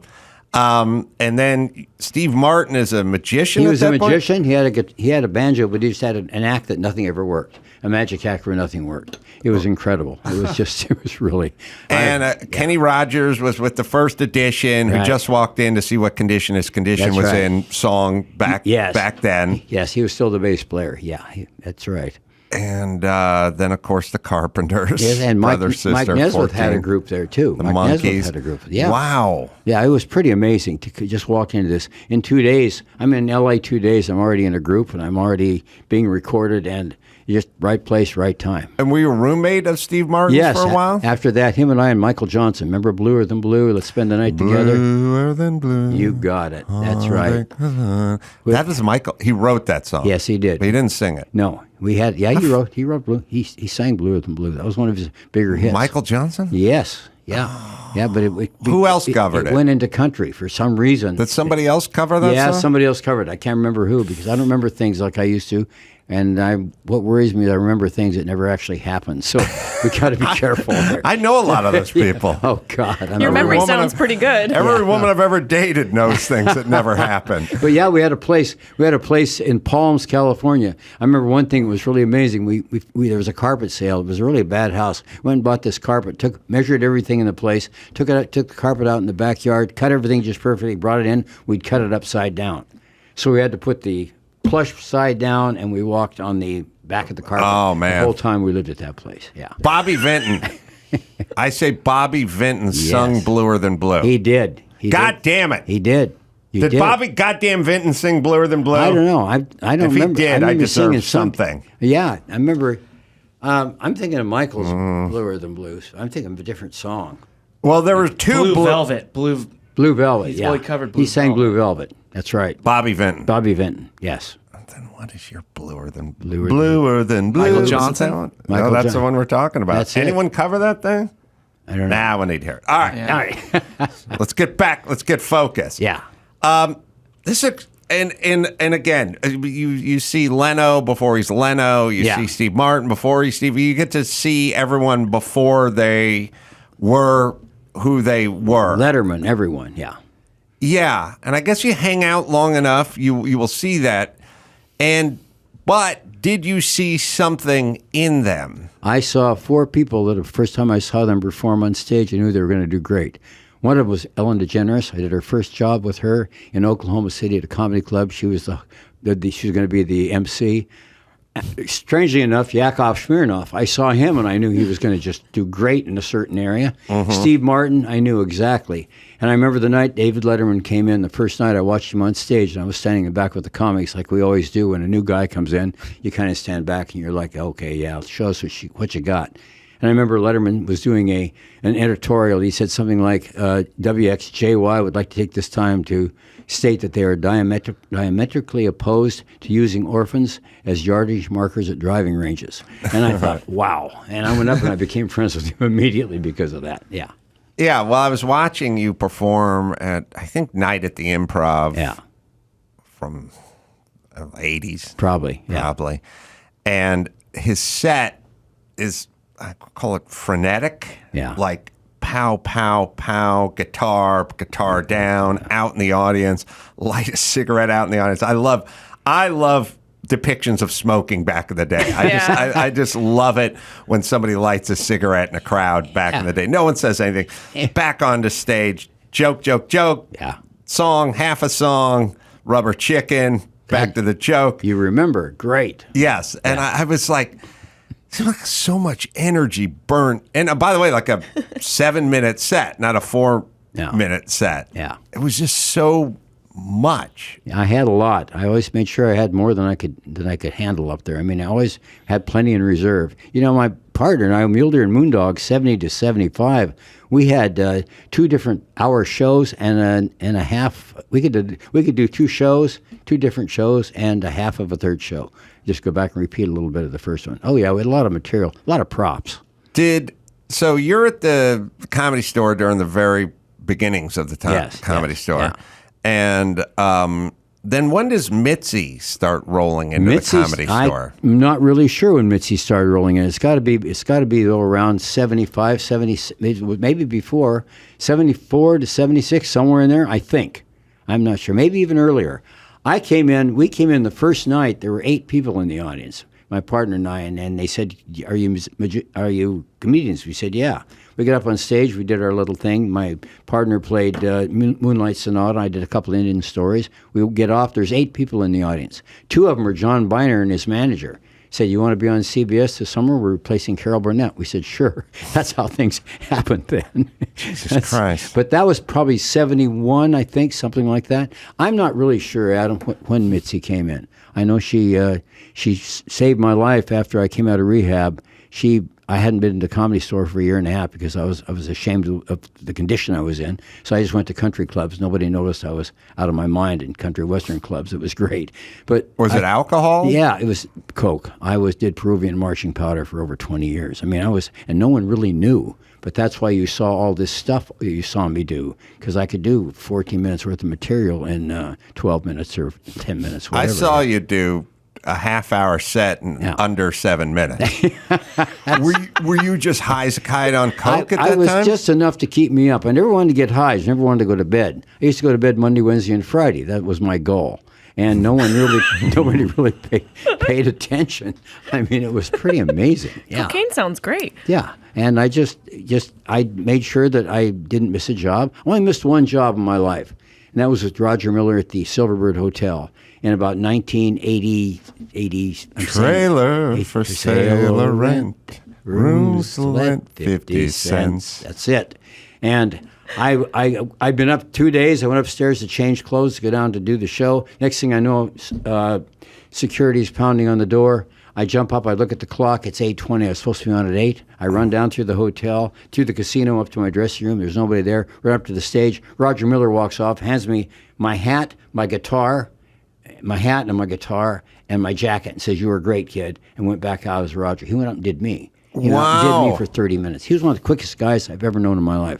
There's 3 people in my life that I know that were just, I mean, they're like Robin times 10. I mean, Robin Williams. Yes, everything was just unbelievable with these people. Yeah, just so fast and always different. You remember when Robin Williams came onto the scene? I do very well. Remember it very well. It came out. I remember a lot. I saw him first. I saw him, I think, in San Francisco. maybe at the Punchline. Is that possible? I think something like that. Then he came down to L.A. Yeah, he was pretty incredible. Robin was kind of like a sponge, you know. He had everybody's stuff in his head, plus his own stuff. And I remember people were always worried about getting the dreaded call at 6 o'clock. They did the Tonight Show from 5 to 6. Then we pre-taped it in those days. If you got a call from Robin at 6, that means that, oh my God, he must have done one of your lines. He wants to give you $300. And I remember. I've heard those stories, so really? it's true. And that's true. I mean, I remember people wanted to just throttle him. I mean, George Miller, Kirkenbauer, different people were just. Bill Kirkenbauer. Yeah, Bill. Yeah. He's in Thailand now, by the way. Bill Kirkenbauer's in Thailand? He's always wanted to live in Thailand. He's not fitting in. No, that's where he is. If anyone knows what Bill Kirkenbauer looks like, Bill Kirkenbauer. Yeah. His big gag. Yeah. Now, you know his big gag, right? Yeah. Jessimae, you know? No, I don't. You don't know. Yeah. You need to be a historian of the I'm getting so much information from him. Just becoming one. Bill Kirkenbauer's big gag. Yeah. Bill Kirkenbauer was bald, but sort of like Captain Steubing bald, like had the hair along the side. Yeah. The perimeter, you know, yeah. but the crown was completely bald. Would take his shirt, pull it up just over his eyebrow, and over his ears, but let the bald dome stick out, and he would say, "Look, I'm roll-on deodorant." That's right. That was his. That was it. You got nothing that good, Jessimae. Come on. Come on. Need some props. That's some serious prop. comedy. That was his.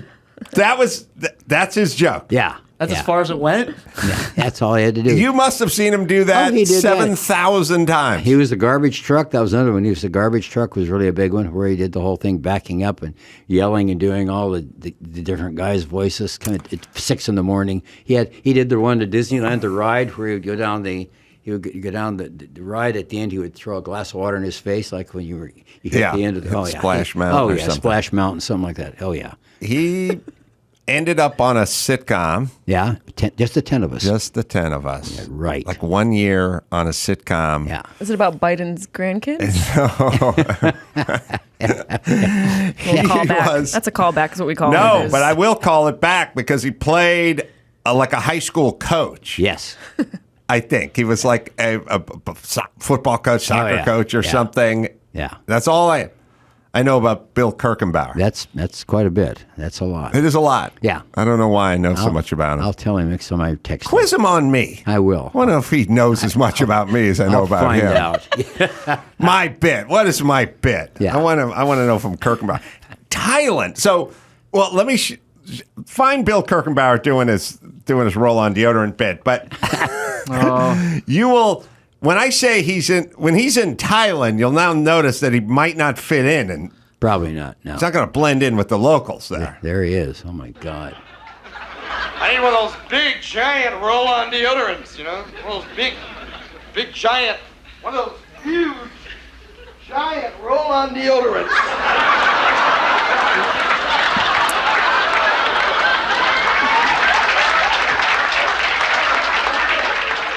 That's Kirkenbauer doing the roll-on deodorant That's bit. it.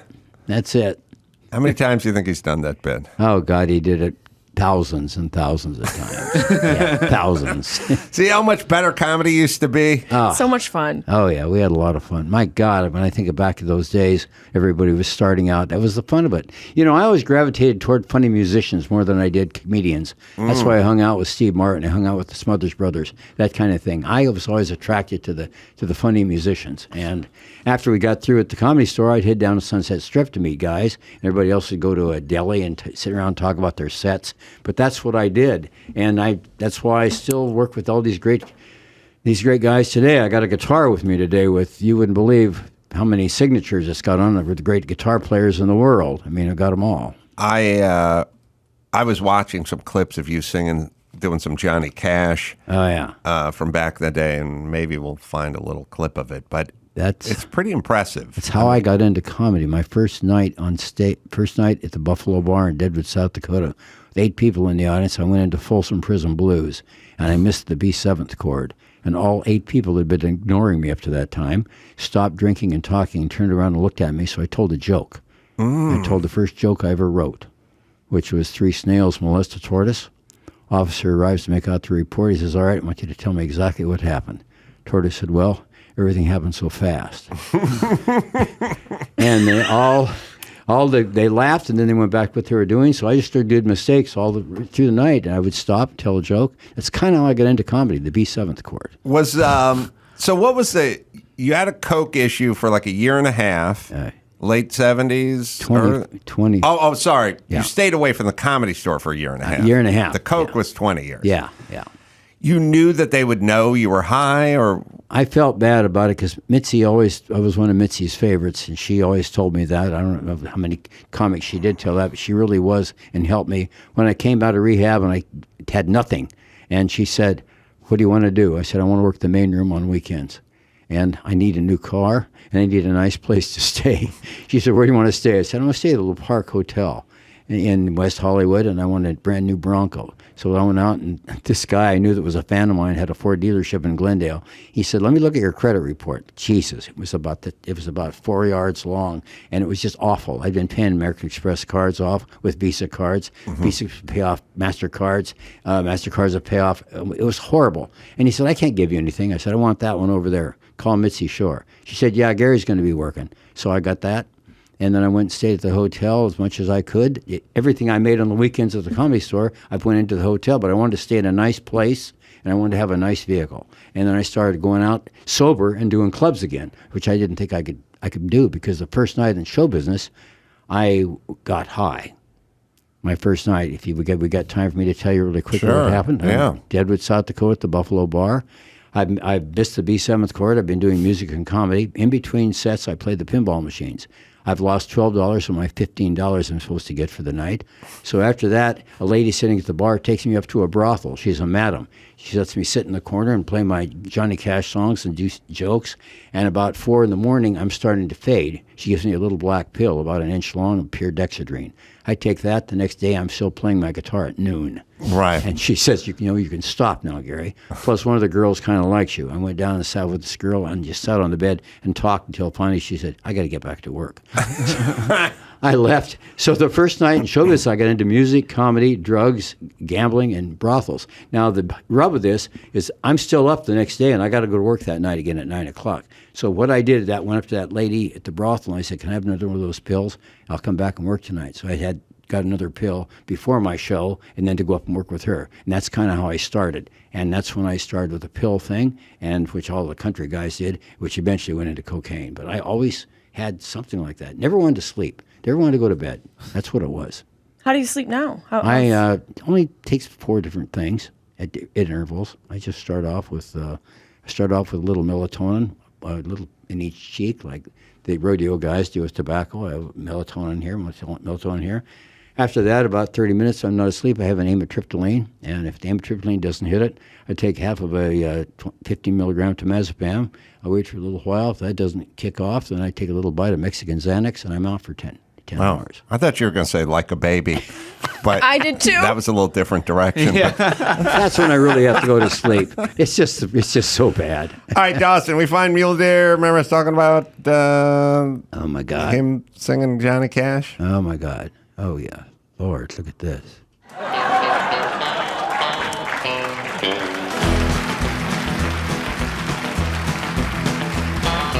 hear that train coming. It's rolling around the bend. Wow. I ain't seen the sunshine since I don't know when. Yeah, I'm stuck in Folsom Prison. Time keeps dragging on. How about close my eyes? I think that's Johnny Cash. It's fantastic. And I really just did impression. I never did an impression. I just learned to sing with his records. That's what I'm doing. All right. Gary's going to hang out. We're going to take a break. Maybe we'll do some news. And I want to hear him play something. I know. Oh, hear him play. That's right. All right. We'll do all that. We'll do it right after this. Right. Hey, it's Adam Carolla. Is your vehicle not stopping like it used to? Or does it squeal? Does it shake? Does it shimmy? Does it grind when you hit that brake? Well, don't miss the summer brake deals at O'Reilly Auto Parts. Brake Best select and import direct brake pads and rotors are engineered for all driving conditions to restore and improve braking performance. With application-specific friction formulas, noise-canceling shims, and low dusting operation, trust Brake Best and Import Direct to deliver better braking. It's important. It's a safety issue. And right now, you can get 2 bottles of O'Reilly Brake Parts Cleaner for only $8. See store for details. Don't take any chances on your next brake repair. The professional parts people at O'Reilly Auto Parts will help you find the brake parts and supplies you need to do the job right the first time. So stop by your local O'Reilly Auto Parts today or visit O'ReillyAuto.com. Let me tell you about Turo Innovative. It's the world's largest car-sharing marketplace. With Turo, you can book any car you want, wherever you want, from a community of local hosts. Browse a huge selection of vehicles for just about any occasion or budget. Book an SUV or a minivan for a family road trip, a pickup truck for some errands, or even test drive an EV. Every trip is backed by liability insurance. Terms, conditions, and exclusions apply. Find your drive. Forget your boring rental cars at Turo, Turo.com. Gary Mule Deer in studio. Jessimae Peluso as well. Jessimae's got shows coming up all over the country, Chicago and New Jersey and Plano, Texas. You can go to Jessimae.com for all her dates. Gary's got a doc I can't wait to see, and that'll be out August 1st. Show business is my life, but I can't prove it. So, Gary, let's see. Let's get back to John Kirkenbauer, or Bill Kirkenbauer, sorry. I was just watching a clip of him for 30 seconds on stage sweating his ass off. Yeah, he always sweat, yeah. I don't think he should go to Thailand. No. It's too humid. I know it. It's not the place for a guy who schwitzes as much as Bill Kirkenbauer. I know. Tell him I said get out of Thailand. I'll tell him. It's too hot. It's too humid over there. He's standing in air conditioning. He's pitted out. Well, he has sweat pouring down his face. Wait, he goes to Thailand. He has no hair. He never has a bad hair day. Well, that's humidity, true. yeah. Yeah, I don't know if you have any bad hair days. I do. You're 83 years old? Yes, I am. 84 in November. And look at that head of hair. I know. Still have it. It's pretty amazing. Yeah. So, you do drugs for 20 years. Yes. How'd you get sober? Almost died twice. Decided the second time it was going to take. Went into rehab and came out and realized that was it. But it took two times for me. I went in for 30 days, came out. This is really ironic. I was house sitting Bill Kirkenbauer's house. What? I'd been... Lots of roll-on deodorant around. I'd been sober for 30 days. I went to his house. I'm sitting there that night, and he's gone, and I'm trying to write. I'm trying to just write a song. I'm trying to do some jokes, and nothing was coming. So there's a guy that used to drive around in the valley, the San Fernando Valley. He had a beeper, and if he wasn't there in 30 minutes, it was like dominoes. It was free. Right. So I got a half a gram from him and took one snort, and it knocked me flat on the ground. My heart just went crazy. I crawled over, pulled the phone down, called 911. Crawled out to the curb, waited for the ambulance and for ambulance and fire truck. Took me back to St. Joseph's Hospital behind Burbank, and the same guy was there that had admitted me before. He said, "I heard him say if we can slow his heart down, I think he can make it." When I came out of it, he said, "Now, do you believe me? You're going to die if you do this again." And that did it. But it took that long for me to finally get it. And then I finally started working sober, didn't know if I could be funny or not because I'd always been doing something. And, yeah, it worked. So that's what I've been that way ever since. Is roommating with Steve Martin. Oh, yeah. I've never met Steve Martin, and I can't tell what kind of person he is off stage. He was, one thing he always had, he was really, God, he had a plan. He just was so great at everything. I mean, he knew what he was going to do. He was going to be a stand-up. He was going to be huge. He was going to do comedy records. He was going to do television shows. And he was going to do movies. He was going to write books. He was going to do Broadway plays. Steve always, he amazes me. To me, he's just unbelievable. Plus, he's one of the greatest banjo players in the country. Yeah. He's incredible musician. I mean, all respected by all great musicians. He's really pretty amazing. And we wrote stuff together. We tried an act for a while for about 2 weeks, and we were so far ahead of everybody. It was just people just stared at us. So we'd do Foggy Mountain Breakdown and get them back again, and then we'd tell some more jokes, and they'd look at us. And so we finally ended our show with an impression of two old friends meeting on the street who haven't seen each other in over 45 years. He would start at one end of the stage, me the other. We'd walk past each other, not recognize each other. I'd go out the exit door. He'd go out through the club, and we'd get in the car and leave. That's how we ended our show. Oh, yeah, because you played the guitar and he played the banjo. That's so right. You could play Foggy Mountain Yeah, I Breakdown. could just barely play it. I'm not a great guitar player. I've never been above the fifth fret. You know, Roger Miller said there's no money up there, and really, my guitars are all worn just up to the fifth fret. That's it. I'm not really a great guitar player, but I get to play with great players. That's what I love about being a member of the Opry.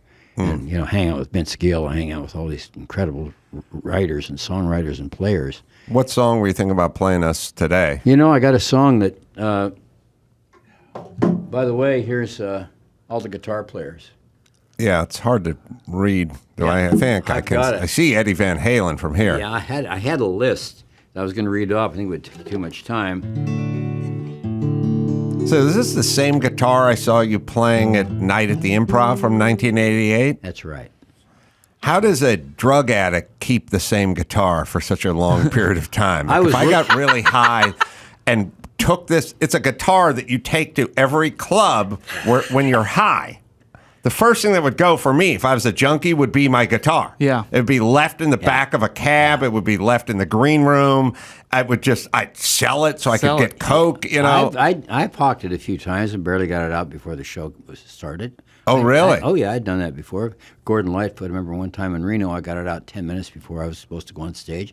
Ran across the street to Harris. Oh, one of my favorites ever, man. We lost a great guy there. Anyway. Yeah, Gordon Lightfoot, yeah. 77, I was playing Japanese copies of Gibson J200s made in Mexico. They were $100. They looked like this guitar. And a guy called me and said, Engelbert Humperdinck had a guitar player last week, and he only played this guitar for 10 days.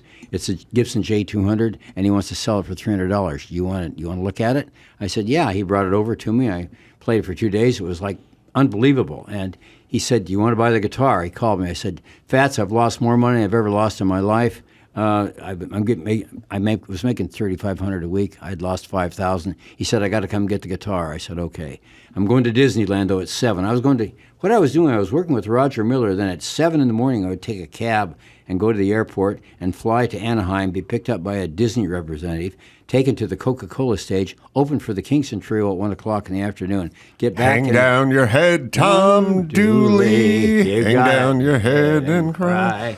And then I would go back and barely make it back in time in Vegas to go on 45 minutes before Roger Miller.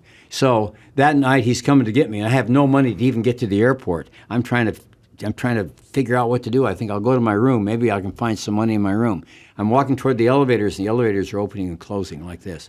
I can't figure it out. I walk up, and one of Roger Miller's guitar players, Thumbs Carlisle, is sitting down in the corner. He's had too much to drink. He can't reach his room number. He keeps pushing. He's on 11. He can only reach 5. She'd been going up. So I propped him up, said, Thumbs, you got any money on you? He pointed in his pocket. I took out 7 $1 bills. Hit his room number, went out, started up to my dressing room to get the guitars, and being the addict I am, I look up at I think I can put in a $2 Keno ticket, 6 ways 6 for 50 cents away. I'll still have $4 left, and I can go to the airport. I can, for $3, tip the guy $1, and I can borrow some money from Bob Shane when I get to Disneyland. So I go up and I put in the ticket. I go up, get the guitars. I walk down. I'm coming in. Fats Johnson's coming in the door of the casino to get the guitars. I look up. I won $1,000.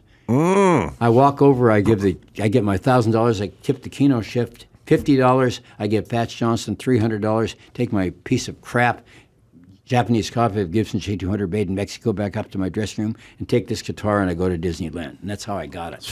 Wow. Yeah. It's meant to be. Yeah, now if you ask someone that story, they just go, I got it online. Yeah. I went to Amazon. That'd be the whole story for where I got the guitar. So true. Do you want me to do the whole song? Well, I'll do a little bit of it. I'll give you an idea. Give us a minute of it. Okay. Toby Keith and Clint Eastwood were playing golf, and Clint said, I'm going to be 88 this year. Toby said, what are you going to do? Clint said, I got a movie next week. We start production Monday. Toby said, what keeps you going? Clint said, I get up every morning. I try not to let the old man in. Toby goes, bingo, writes the song. It's up in the Mule song in the movie, The Mule. It's one of the first songs I've ever been able to really relate to since I'm 1 year older than Bugs Bunny and 4 years younger than Porky Pig, born in 39. This kind of got to me. Don't let the old man in. I want to leave it alone. Don't leave it up to him. He's knocking on my door. I knew all of my life someday it would end. Get up and go outside. Don't let the old man in. Many moons I have lived. My body's withered and worn. Ask yourself, how old would you be if you didn't know the day you were born? Try to love on your wife. Stay close to your friends. Toast every sundown with wine. Don't let the old man in. That's some of it. Wow, that's great. That was great. Man, I can't wait to see this doc, Gary. I love it. My director, Bart Shannon, who has been a fan of mine since he was 10, suddenly in his 40s comes to me and says, I've been a fan a long time. I want to do a documentary on you. And he did. And then I came in with lovely, God, it's just amazing. I had Heather Wilkham as a producer with Red Productions out of Texas. Between that and Via and a bunch of other people, they put this thing together. And it's pretty mind-boggling. And everybody wanted to do it. I got everybody on it. That's the thing. I've done some docs. Yeah. And Leno is pretty easy to get. Yeah. Letterman, not so easy. No. Steve Martin, probably not so easy. Yeah, he was for me because you've got history. Yeah. Alice Cooper. Yeah. Seems easier. Conan was great. Conan. Vince Gill, Amy Grant were great. Alice Cooper was wonderful. Yeah, he's an interesting character. Oh, he's unbelievable. Yeah, he's Vincent Fernier when he's off stage. And he's up there, he's Alice. He does 70 cities a year. He's still going. He's incredible. What's your relationship with him? I just started working on in his golf tournament. Golf is something I took up when I got out of rehab and I had to trade Coke for golf, which I did, and it saved my life. And I started doing celebrity tournaments and meeting all my heroes. I became friends with Joe DiMaggio and Yogi Berra and John Havlicek and Johnny Unitas and all this because they play celebrity golf events. And you still golf? I still do. I'm not very good, but that's how I got the Johnny Mathis show. I've been with Johnny Mathis 29 years, going on in the middle of the show. He opens and does about 35, 40 minutes. I come out and do 35. He comes back and does an hour 10. We've been doing this for almost 30 years. It's incredible. Yeah. Does I wear a silly grin? God, you know all of it. I know he's tapped into your music. He does. You guys have the music chemistry. First Shazam. Yeah. God. I wonder if you knew ever met my friend Philip the Juggler, who passed away. Philip Welford. I remember Philip the Juggler. Who used to open for Johnny. Yes, way back in the day. Yes, before me. He did. But I got the job, and a lady named, there was a lady that was going to leave. And Johnny Mathis still out touring? 88 years and singing better than ever. I got to tell, every kid wants to play sports. Yeah. You flame out at 26 and a half. Yeah. 31 if you had a good career. Yeah. Singers never stop. No, they don't. There's no reason to ever. Paul McCartney just gets up there and that's right. Everybody.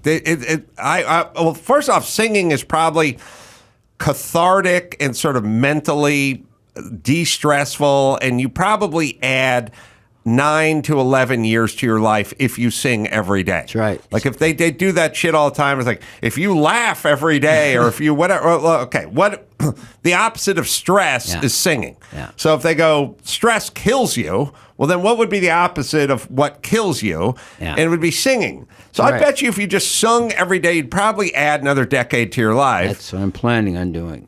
By the way, Johnny Mathis held the high jump record in California. You don't think I know that? You knew that. You don't think I know the great track star in Northern California? Yes, you knew he had the chance to go to the Olympics. You don't think I know that? You know everything. Mule Deer? Math this up. Let's you go. know everything. I'm going to have a sip of my water. You win. He went to school in the Bay Area and was a track star. Unbelievable. Yes. Yes. Yeah, track guys come back, and athletes like Bill Russell, people like that come to the shows, come back. Those were all of his pals. They were track and athletes. Yeah. He was, and still out there doing it. Still out there. I'm going to tell my kids, start singing. Forget about the dream of playing in the majors or playing NFL. I mean, it's first off, it's never going to work. And if it does, you're going to get hurt when you're 25 and it'll all be over. Put down the football, pick up the microphone. That's right. What I Start did. singing. That's what I did. I realized that this guy with the guitar gets more girls than the quarterback and doesn't get beat up over it. And that's the receiver. I can talk to 100 guys in the music business, and I'll tell you that 80% of them started playing because of girls. Just because of girls. They wanted to be with girls. That was it. And that was one of our goals.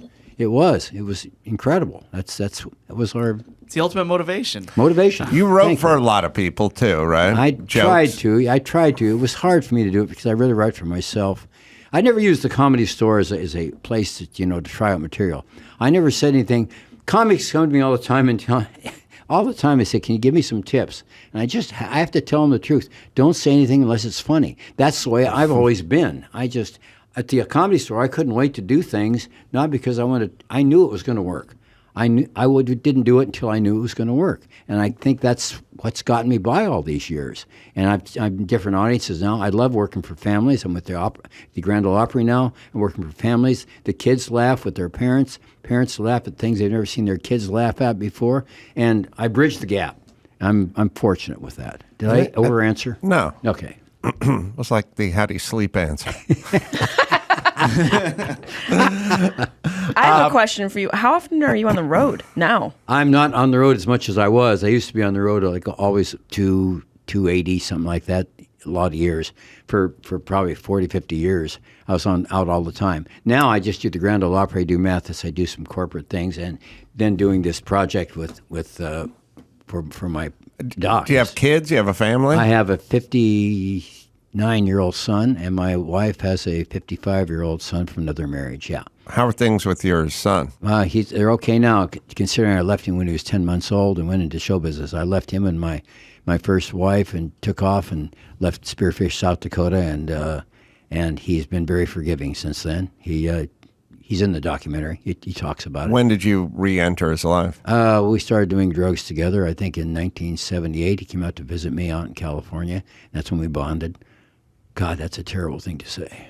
How old was he at the time? Let's see, probably in his 30s then, maybe something like that. Late 20s. Had he been doing drugs before that? Not really that much. He just wanted to be like his dad. He'd never really been around his dad, and it was kind of cool for him, and it was kind of cool for him to be out there with me. He went on the road with me off and on for a while. He's great now. He turned out to be a great kid. He's written a couple of books. He sells on Amazon. He's got his own band. He's sober and everything. Yeah, he's sober. He's sober 1 year ahead of me. That's why I got sober. Oh. Yeah, he's got... I hope you didn't give him a stupid name. Like, his name should be Bear Mule Deer. Yeah, it's Sean Michael Bitts, actually. But yeah, my name's a three 4-letter words. I don't use 4-letter words, but that's my name. Everything in my life's 4-letter words, We have a clip of the doc, intro clip. All right.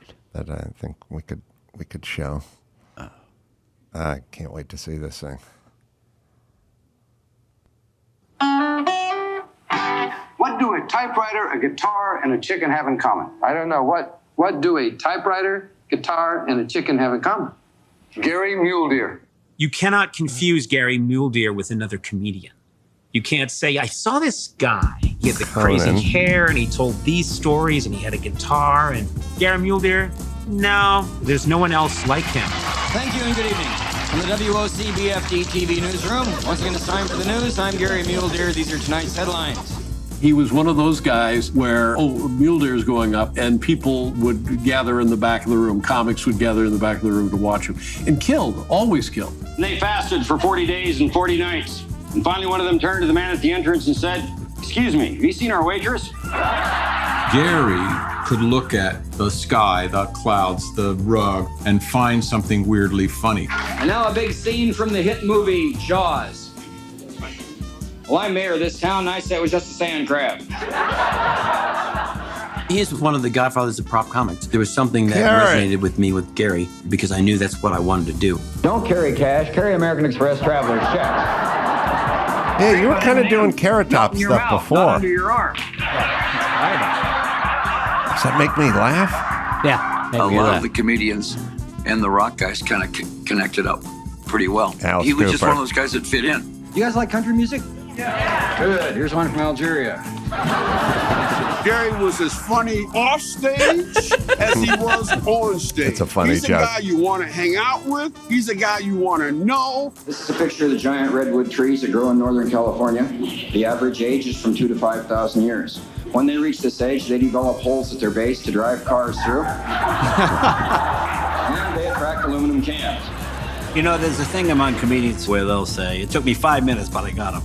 It took me 20 minutes, Leno. but I got him. Or I never got him. I never saw Mule Deer fail to get them.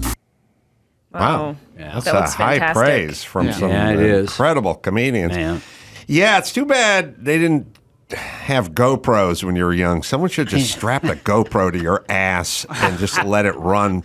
You know, like they do with they'll do it with dolphins or orca whales or something like that. Somebody should have They're just stupid poodles. stupid poodles. I know. Somebody should have just Strapped it on the what a guitar. but there's so many hours of footage of you performing. Lot.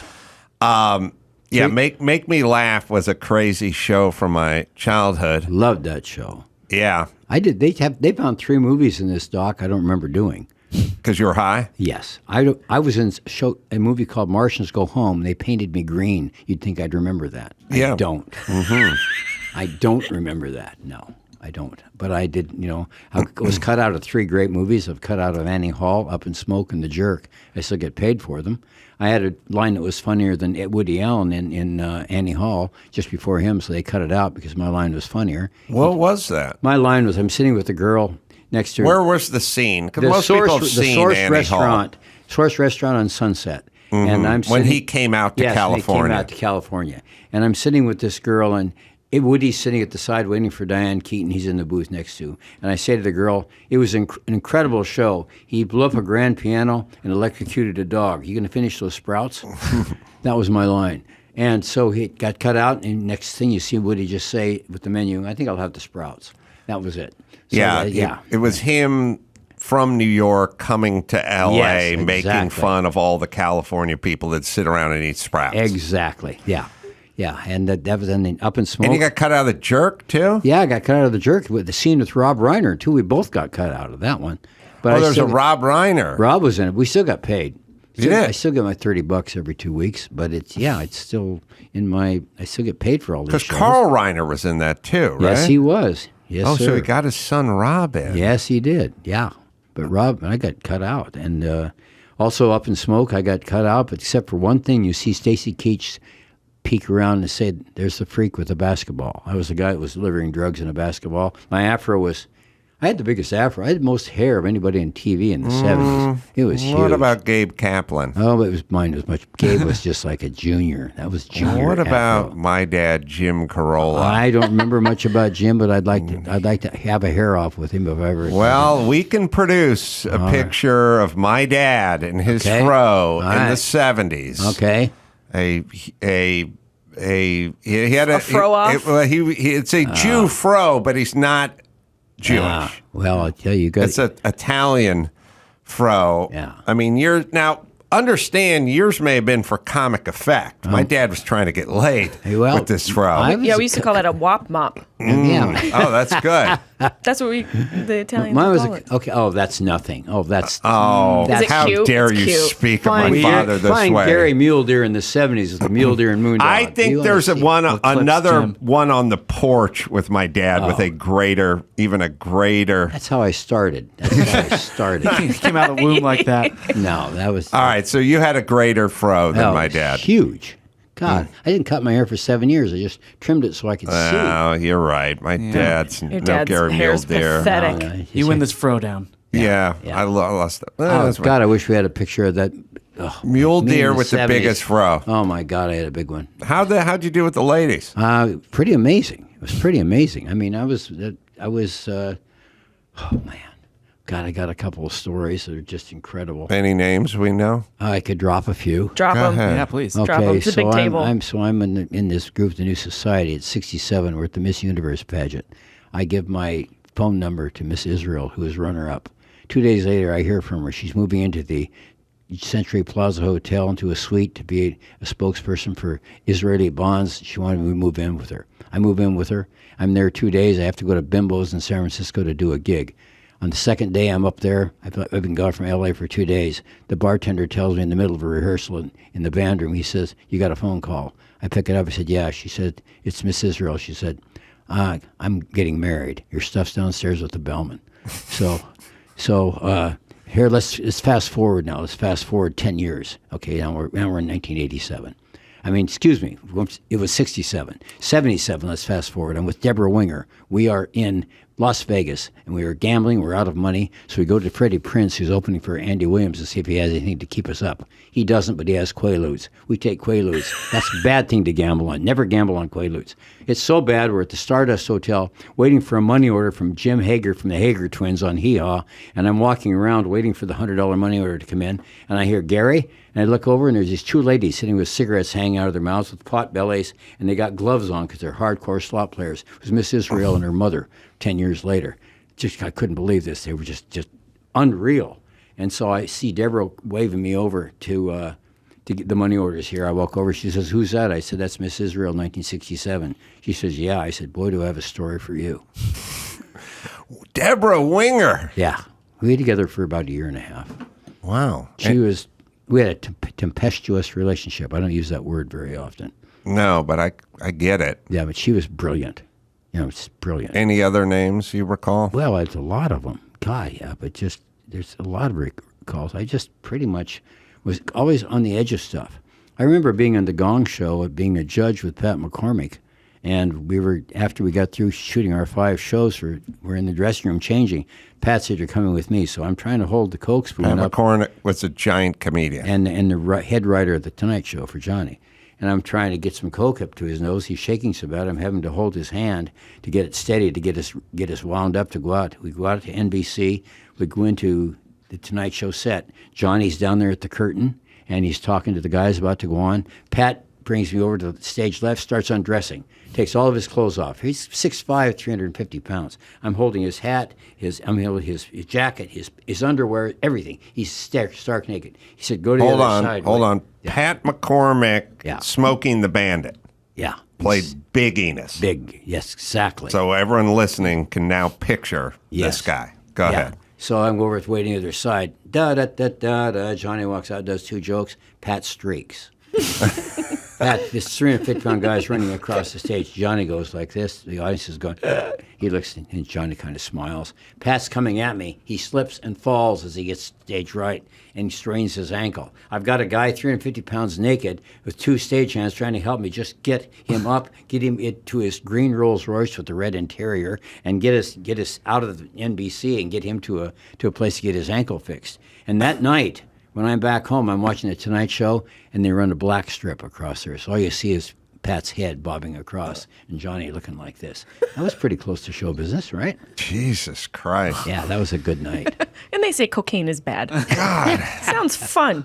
I've said it. I'll say it again. Best time in American history. Mid-Coke, pre-AIDS. Yeah. This was all the Coke, none of the AIDS. That's right. Do whatever you want. Yeah, until it turns on you. And it turns on you. But it's a good 15-year run. Oh, yeah. I got 18 out of it, I think. And a connection with your son. That's pretty magical from a drug. That's just so bad. Oh, my God. It's honest. He said, "Dad, do you mind if I smoke a joint?" I said, "No, I'm going to have some Coke." That's how it happened. But you patched it up. Patched it up. He's in the dock. And I go back to Spearfish, South Dakota in 1980. I do a show because I'd been doing my band. I used to play this pavilion. And I walk up to get my check, and there's this gorgeous, beautiful woman standing there next to this guy with my check. I said, "Who are you?" He pulls the check back, says, "That's my daughter. Her name's Nita. I've been with her ever since." That's 1980. Wow. So unbelievable. Stable, sober. She came from golfing with Alice Cooper. Oh, yeah. Gorgeous wife. Pat McCormick's dead and gone. Oh, yeah. Everybody's gone. They're all gone. I got pictures of me at things, and Charlie Pride's gone, Glenn Campbell's gone, Jerry Orbach, standing with all these people. They're all gone. Everybody's gone. Not you. Not yet. And You're not like the Keith Richards of comedy. Yeah, kind of. Well- I had signed his name a couple of times. They wouldn't believe me. I had to sign his name to get rid of them. I would argue You look that better than him. Bill Kirkenbauer is kind of the Keith Richards of Thailand, at least. Yeah. Gary Mule Deer is the name. Show business is my life, but I can't prove it. And it's a doc, and it's going to be out, available VOD August 1st, and I can't wait to see it. Gary, I feel like you got to come back again soon I'd because love we got There are another more stories. another hour's worth of stories to go. Live dates, GaryMuleDeer.com is where you go. Jessimae, you can go to Jessimae.com. She's on the road too. I'm on the road, and you just go to AdamCarolla.com. Be in Vegas, Portland, Appleton, Wisconsin, Honolulu, Louisville, Spokane. Just go to AdamCarolla.com for all that. Until next time, Adam Carolla for May Peluso and Gary Mule Deer and Chris Max Pattis saying mahalo.